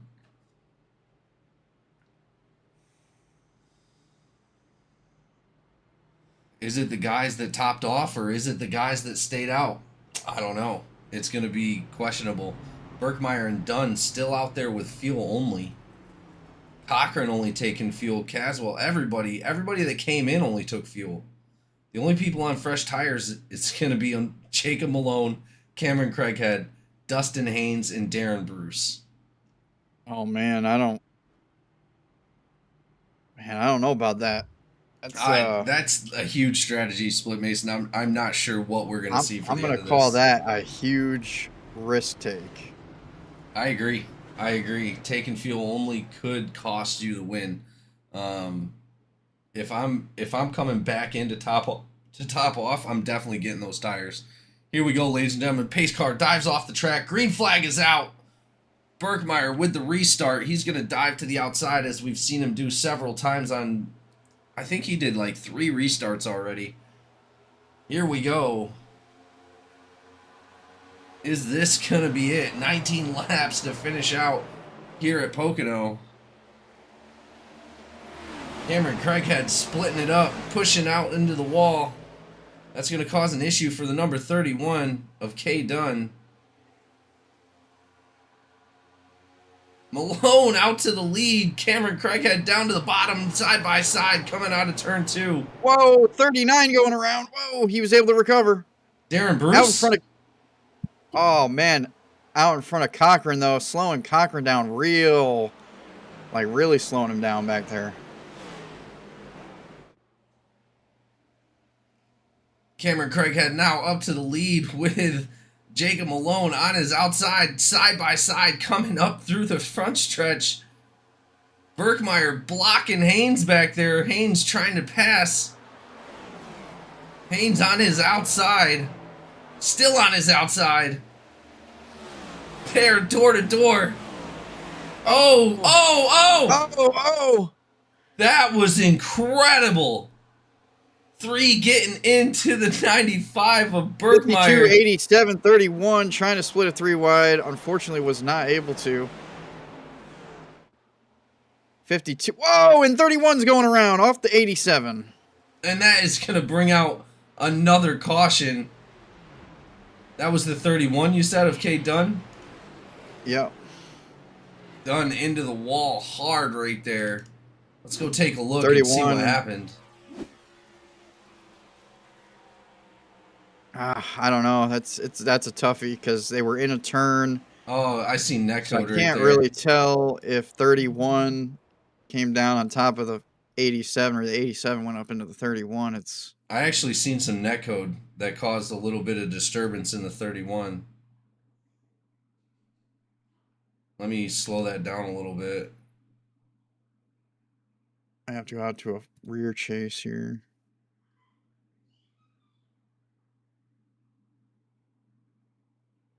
I don't know, man. Oh, I don't know. It might have been. It might have been Caswell. I'm not sure. Thought I seen some netcode there, but I'm not sure.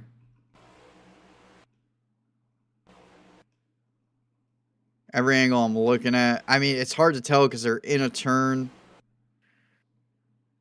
But from what it looks like, is it looks like Caswell comes up out of the turn and kind of just hits the back end of the 31.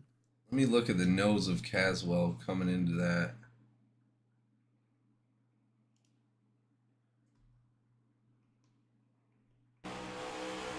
And there we have it. Race control calling 87 at fault for that.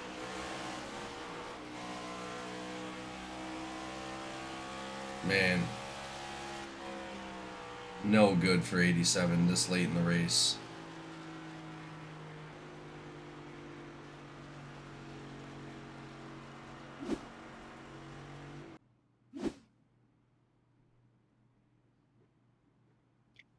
Definitely unfortunate. Not what you want to see here. You definitely don't want to get those penalties this late into the race, especially putting you at the back of the pack with only 16 laps to go. Fortunate for everybody else, though, coming into pits, topping off, getting those tires, and there is no doubt about it. Everybody, if they go into the pit and get those tires and get that fuel, will finish this race with no kind of hesitance at all.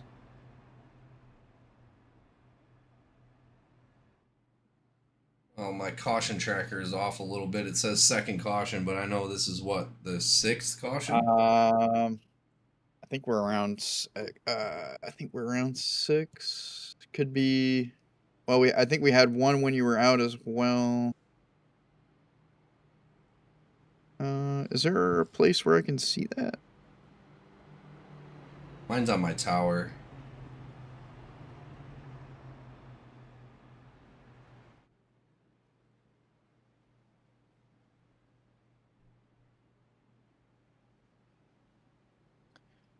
Uh, You're at 8 cautions. oh, there you 8? go. Yes. 8 cautions for my logs. I'm not sure if Jacob Malone is going to come down into the pits. He's riding down on the bottom part of that track. No, he is not.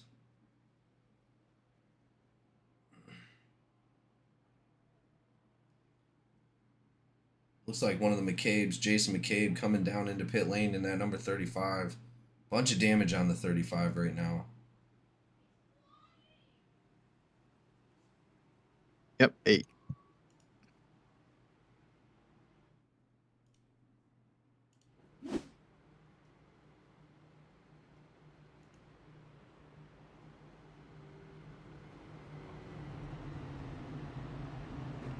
I love the little race log thing. You can just turn off all the filters.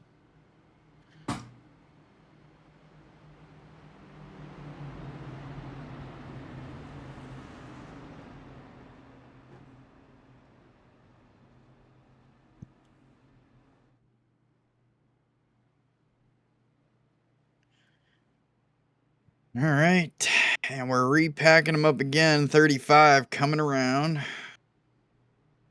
Well, it's going to be an incredible battle between Craighead and Jacob Malone coming into this last restart. Hopefully, the last restart of the race here at Pocono. A lot of drivers are going to be jockeying for position. Dustin Haynes moved himself up to 3rd place. Richard Elliott right on his outside. Campbell, he's been up front all day. Looks like 16 drivers currently remaining. 4 out. Marino, Sprouse, Barrow, and Marion. all out. Yeah, I see that. Really unfortunate for Marino being a playoff driver. He's going to take a 17th spot. Unfortunately, that might not be enough points to keep him up in the running. But still 4 races to go. Pace car's off, ladies and gentlemen. Craighead and Malone. Green flag. Dusty Haynes out there in third. Haynes has been killing it. He must have had a huge confidence boost after that win at Talladega last week. Just doing a great job here tonight. Campbell as well. Campbell doing a great job. Ooh, loose with Craighead. Oh. Craighead almost up into the wall. Dusty Haynes looking to pass Cameron Craighead, making a move. Woo, they're back and forth. Oh, Haynes up into Craighead. What? That was a checkup and a half from Malone, it looked like. I have to go back and take a quick look at that. Bunch of damage on that number 1. Oh, no, it was Dusty Haynes into the back of 1. Haynes Wait a minute, with hold on. huge I may be not damage. seeing something. May not be seeing something here. All right, shut up. Let me go back to here and take a look. 2 playoff drivers implicated in that one.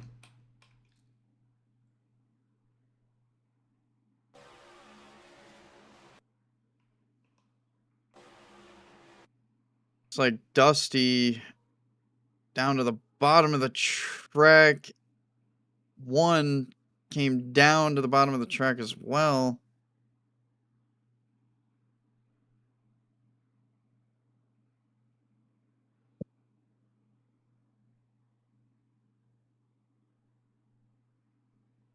Let me get over to that.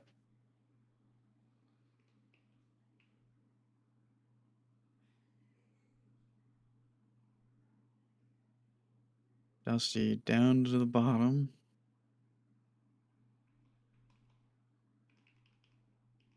Craighead just not quite clear coming down on top of Dusty.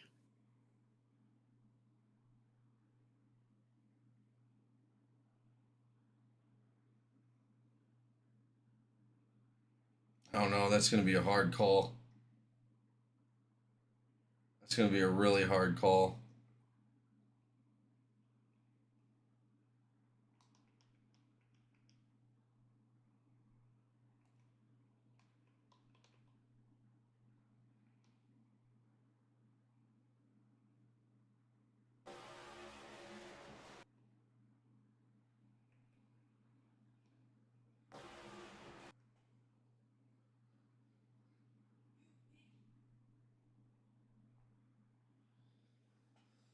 Let's see it from a different angle, maybe.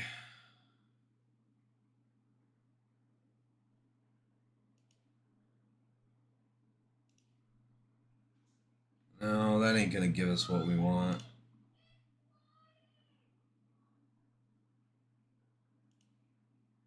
No. Right there, maybe?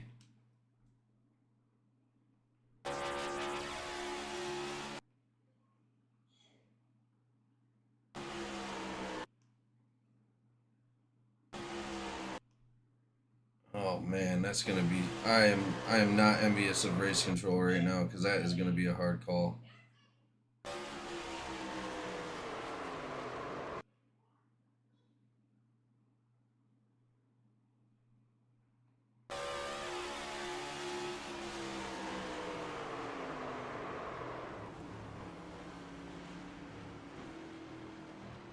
Man.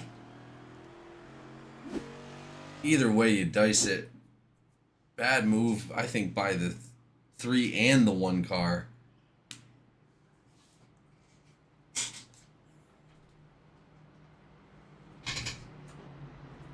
Huge implications for the end of this race. 12 laps to go, probably only 11 laps to go by the time we get back around again.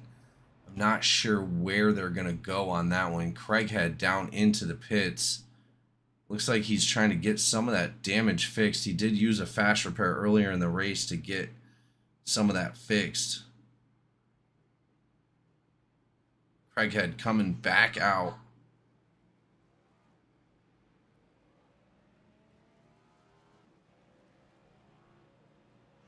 Leading a bunch of laps in this race. Not a whole lot of damage left on that car. I don't know what that's going to do to his drivability.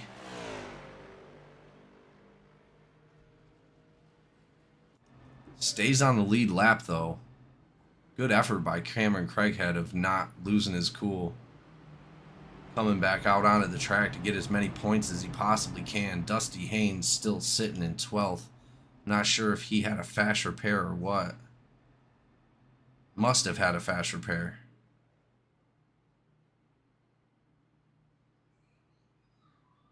Like I said, not envious of race control whatsoever. I would not be wanting to make that decision.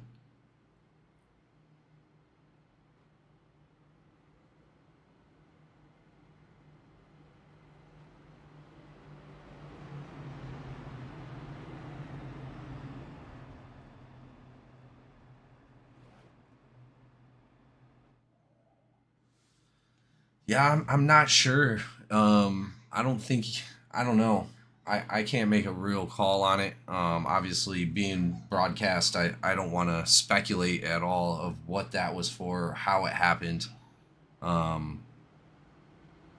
Dusty Haynes with a fixed car. It looks like he did use a fast repair on that. Cameron Craighead coming back around the track right now. He's going to catch up before this goes green flag, hopefully. Yeah, he's definitely going to catch back up before the green flag, I believe. Yeah, good for him. I think they extended it one lap just to make sure they're making a good call. Yeah, they definitely extended it.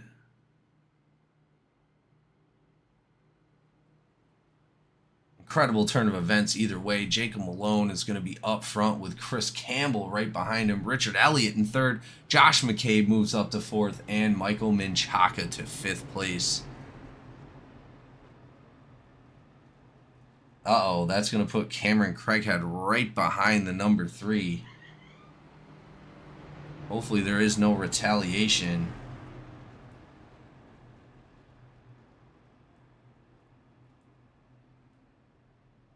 I know Craighead's not going to be happy about that. He threw some pretty nasty blocks on the number 3 to start off the sequence of events. 3 trying to make his way around, shoots the corner, gets into the back quarter panel of the number 1.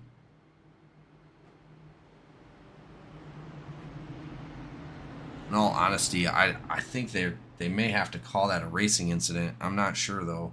Again, I don't want to speculate.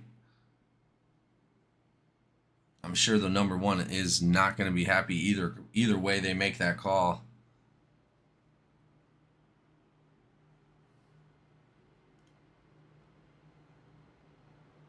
A lot of drama here at Pocono tonight. 4 drivers already out of the race. Marino Jr., Randy Sprouse, Marion, and Barrow. Only one of those drivers is a playoff driver, and that's going to be a Marino Jr.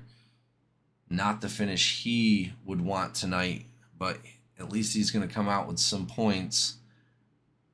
Oh, and they extend it again to come up with a decision here.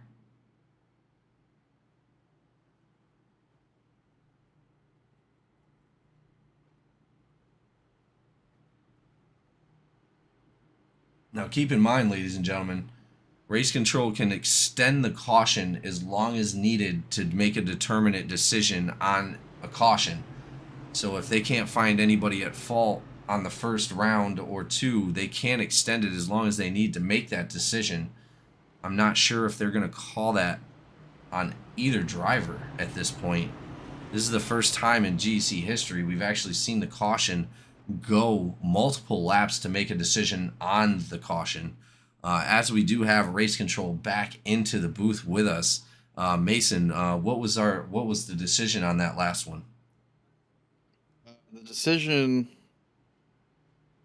Oh, hello. Yes, sir.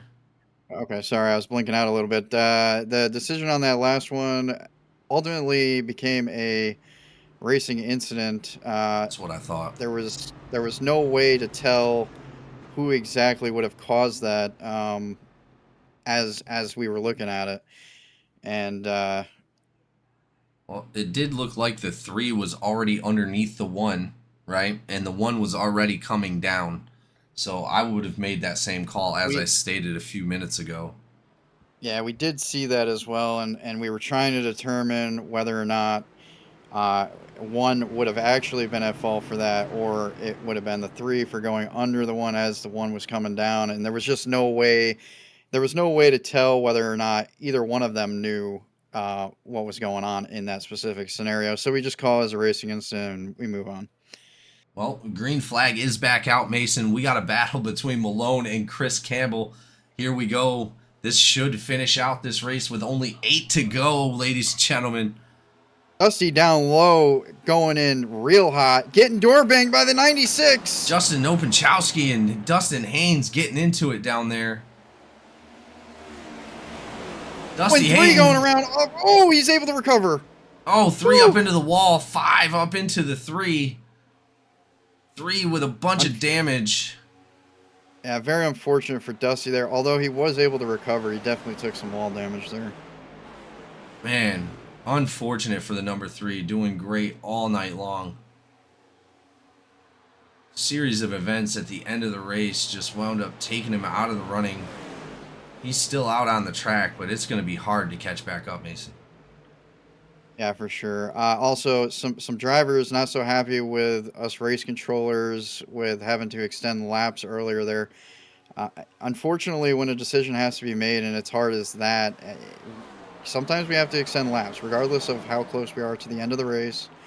You know, we have to take that time to decide what the best course of action would be, rather than making that quick snap decision and everybody getting angry at us making the wrong call. Well, so, and that's what I was explaining to the viewers as well.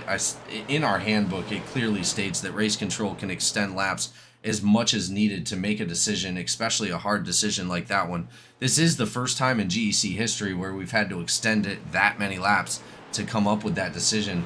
But again, you know, that is at race control's discretion to be able to utilize that time to come up with that decision. So good on you guys by taking the time you needed to come up with a decision and really evaluate that last caution.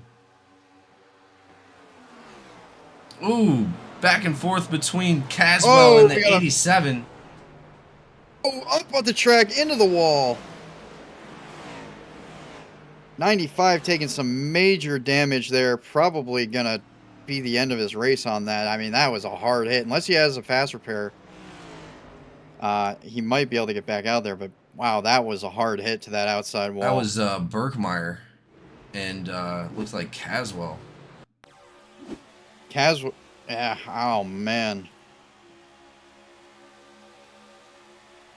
Oh, Caswell gets into him. What even happened here? Caswell. Oh, more door banging, man. Wow. Yeah, Caswell looks like got into him a little bit right there. Getting him a little out of shape. It looked like it was like they were bouncing back and forth, but I don't think he had control of that car when that had happened. Need to move over to the rear, or what is it, far chase? No, rear chase. Oh, I spun my camera around. No wonder why.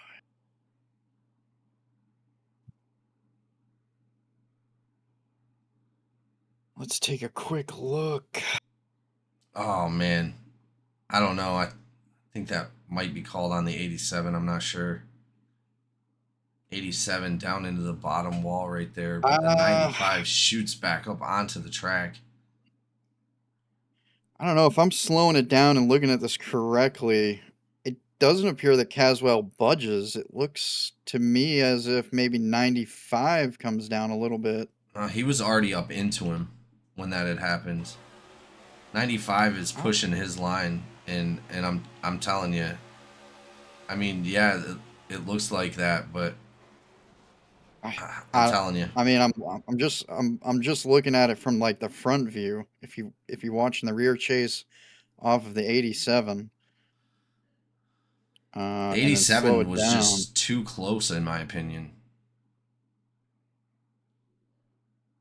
He hits him once. It is. Caswell hit him once. Well, barely touches him anyway. And then the second time, yeah, Caswell comes up. Yeah, if you look at the white line where Caswell is, you could see He's very the car well comes over the line, but you can actually see the Trying to- moment when he turns into the 95 a little okay, bit. I did see the first tap there. Maybe I just didn't go far back enough, but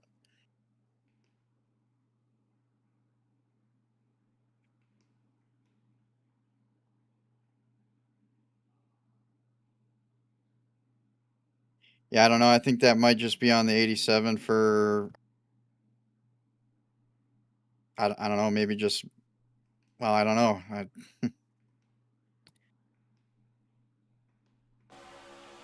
A lot of controversy. Because I mean, you can't really just call it on him because he was too close. That I don't. It's gonna all depend on who went into who, but I can't really tell. Let's go live and see if 95 was able to get that fixed. Oh, very well. Race control made that decision. It appears that both drivers got into each other, and that is no fault. Back 10-4, it looks like the 95 did have a fast repair. I'm not sure if Garrett Caswell had a fast repair as well. It does look like he might have. I don't see a whole lot of damage on Garrett Caswell on that one. I don't think Garrett Caswell took as much damage as the 95. 95, he went all the way to the bottom and ripped it back up onto the track and smacked that outside wall. So he definitely took a brunt. That's very lucky that he had a fast repair there. That's going to make a move for Cameron Craighead, still able to get back up into the top 10. Dustin Haynes coming out of the pit lane. Is he a lap down now? Yeah, he's multiple laps down. I know, at least a whole lap. Openchowski doesn't say.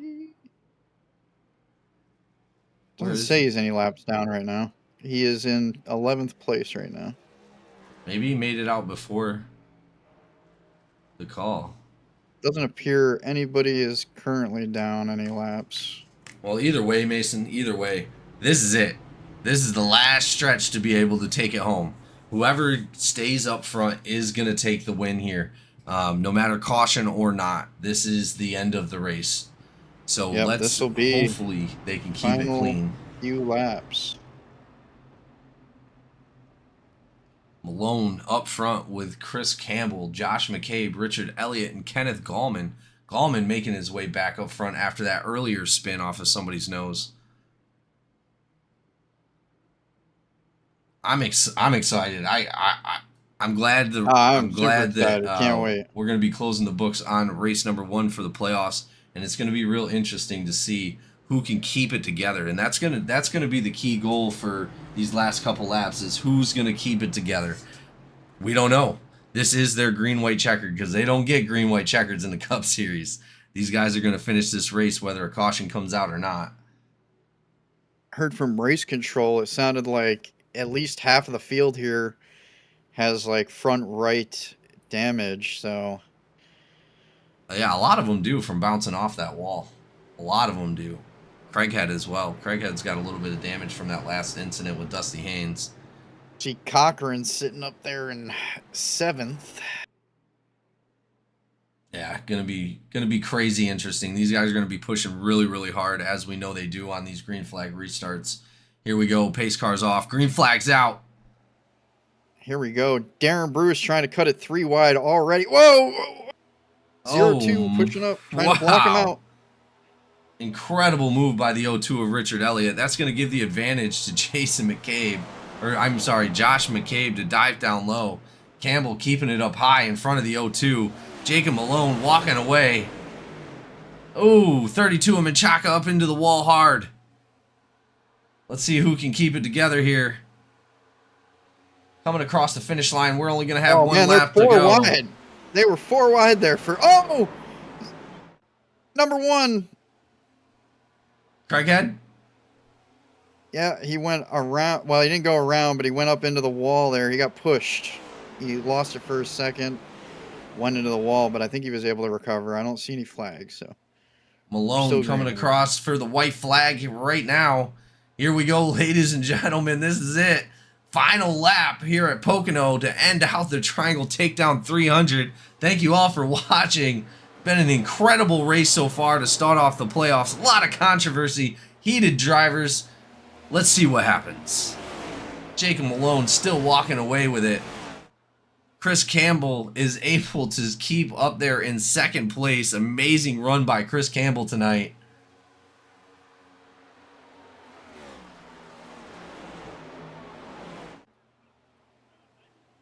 All they got to do is hold it together for one more. And we got...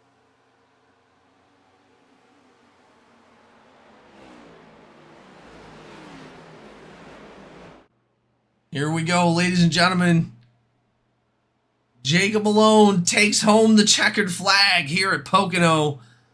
Amazing run by all of these drivers, doing a great job. Unfortunately, Kieran up in the wall before the finish line. Hard fought race by all of these guys, just incredibly done. Jacob Malone drifting around a little bit, having a little bit of fun after the checkered flag is out. Wow, what an incredible race.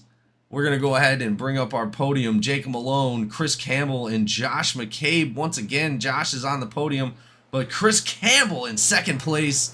Jacob Malone taking the checkered. We'll be right back with your driver interviews. This should be interesting. Stay tuned.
All right, ladies and gentlemen, we are back with our podium drivers.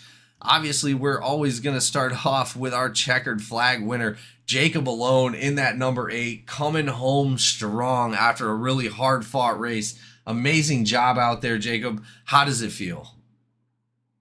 It feels pretty good to, kind of be the fastest little race, go out, dominate the first half, come back from some bad circumstances when it comes to damage and being raced poorly by certain people. So I'm proud of myself. I really put down some heaters there at the end. I was running down everyone towards the end of the race. I kind of figured it out. Even with some toe link damage, I was miles faster than a lot of people today, and it was interesting to see and very cool to see. Well, and as we're coming in to end the first race of the playoffs, winning the first race of the playoffs has got to be a huge advantage. You already came in with 9 points above most drivers, eight points in front of the rest. I mean, it's got to set you up for success to be able to take home that trophy. Yeah, it's really nice. There was a fraud trying to take my burnout from me, so it's interesting to say the least. Um, I'm glad I came through, especially with what our team struggled with this week. Well, I guess this race today, with how we've been raced. Unfortunately, there's some, you know, unfortunate circumstances that have led to some poor problems and poor decision making on our ends. But I'm glad that I was able to come home and bring a good win for Outlaw Performance. They needed it. They've been behind me for a while now, and they've been there for when I've outraged on a few people. So I'm just thankful for them to kind of keep me under control, especially like Dusty and Joe Burrow. Well, congratulations either way. Good job on keeping your cool out there. Coming home with the checkered flag is no small feat, especially in the beginning of the playoffs. This does set you up for success to come home with that trophy this season, and we look forward to seeing you out there again next week. Thank you. Have a good one. Yeah, is there anybody you'd like to thank for tonight's race? I do apologize. My bad. I want to thank my parents. They're amazing. I want to thank, Outlaw Performance, of course. They've been amazing. Anyone in the chat rooting for me, love you guys. And yeah. One more thing. I want to thank Cameron Craighead for taking himself out there. Help me out. Didn't let me not to have to worry. Shots fired. Well, I do appreciate you coming out, man, and we look forward to seeing it again coming through the playoffs, man. Congratulations. Thank you. Have a good one. Yes, sir. All right, as we move to our second place driver coming out here, also doing an amazing job all race, keeping yourself up front.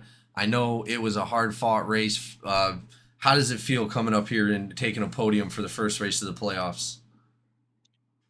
Did I hear that correctly? I finished second? Campbell finished second place. Absolutely. Well, holy cow. No, it was a good race. Pocono's probably one of my favorite tracks. It threw me for a little bit of a loop with how fast the tires were wearing off. I usually don't eat the tires up that bad at Pocono, but yeah, no, it was a solid race. I enjoyed racing everybody. I know there's some people with hurt feelings, but everybody's got to remember ultimately this is a game and it's not a big deal. And but no, it was fun.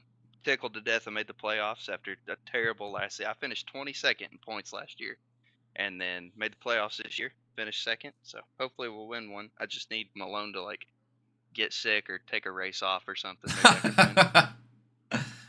Well, and man, and we were talking about you earlier in the race, just staying up towards the front, doing an amazing job. I mean, there's nothing that can be said about how you've been driving tonight other than fantastic. I mean, no incidents caused by you whatsoever. You kept it clean the entire race. I believe you even finished with a fast repair. I mean, there's nothing that can be said other than amazing job, man. Really. Yeah, I appreciate it. It was like I said, it was fun, but it's always fun when you're running well. So I agree. Is there and again, congratulations. Is there anybody you'd like to thank for tonight's race? yeah, just my wife for letting me play silly video games on a Thursday. I do want to give a special shout out to honestly, Never Mind Motorsports owner Randy. He had to dip out of the race a little early. His girlfriend's in the hospital and not doing well, so everybody keep her in your thoughts and prayers, and we'll see y'all next week. Absolutely, we will do that. Absolutely, we were wondering what happened to Sprouse, and I was hoping there was nothing wrong with him. Just really sucks to hear that, man. I hope they're doing all right, but we'll keep in touch and keep them in our thoughts and prayers. Thank you so much for coming out, Campbell, and doing a great job. Yeah, appreciate you guys. Absolutely. And as we move on, last but not least, Josh McCabe coming out doing an amazing job here tonight. Once again, sitting on the podium. First race of the playoffs, Josh. I mean, you got to feel good about coming out here and hitting a podium. How does it feel? Oh, it feels great. Obviously, great to be on the podium again. I think that's might be like 3 or 4 podiums in a row from KB Sports. I could be wrong, but yeah, we started out just like usual, trying to be conservative, and anytime we got someone forcing us 3 wide, I just backed out, thought about the big picture, and just tried to save fuel whenever we could. It paid off a few times, but we didn't get those green flag runs like we wanted to. So when it came down to crunch time, we were there, and it worked out. Wish I could have had a little. I think I had something for Campbell, but he ran a good race also. We had some guys behind us putting the heat on, but it was a good fun race at the end. Well, I'm glad you came out and had fun, man, and you did a great job tonight. Obviously, McCabe Esports has put in a whole new presence coming out for Season 8. You guys have been headstrong and just finishing races up towards the front. I'm super happy to see you guys up there. You, your brother, and the rest of your teammates have just been coming out and killing it each week, putting on a hell of a show, and we can't be happier for you guys. Thank you. It's great to be here. Absolutely. Is there anybody you'd like to thank for tonight's race? Everyone at McCabe Esports, my brother, he puts a lot of work in. Brad is always, like I said, always helping us out. GEC, everybody behind the scenes, that makes it happen. Awesome, man. Thank you so much once again, bringing out the team and just being a strong entity this season. We look forward to seeing you up in the winner's circle, hopefully before the end of the season. Hopefully. Absolutely. All right, man. Thank you. Well, ladies and gentlemen, to the end of a huge controversial race. Thank you so much for being here with GEC Racing League out here at Pocono for the start of the playoffs for Season 8. It's been incredible so far. We can't thank anybody but the drivers and the viewers and everybody that makes this possible. We appreciate each and every one of you. Make sure you guys go like and subscribe, and we'll see you next week at GEC eNASCAR.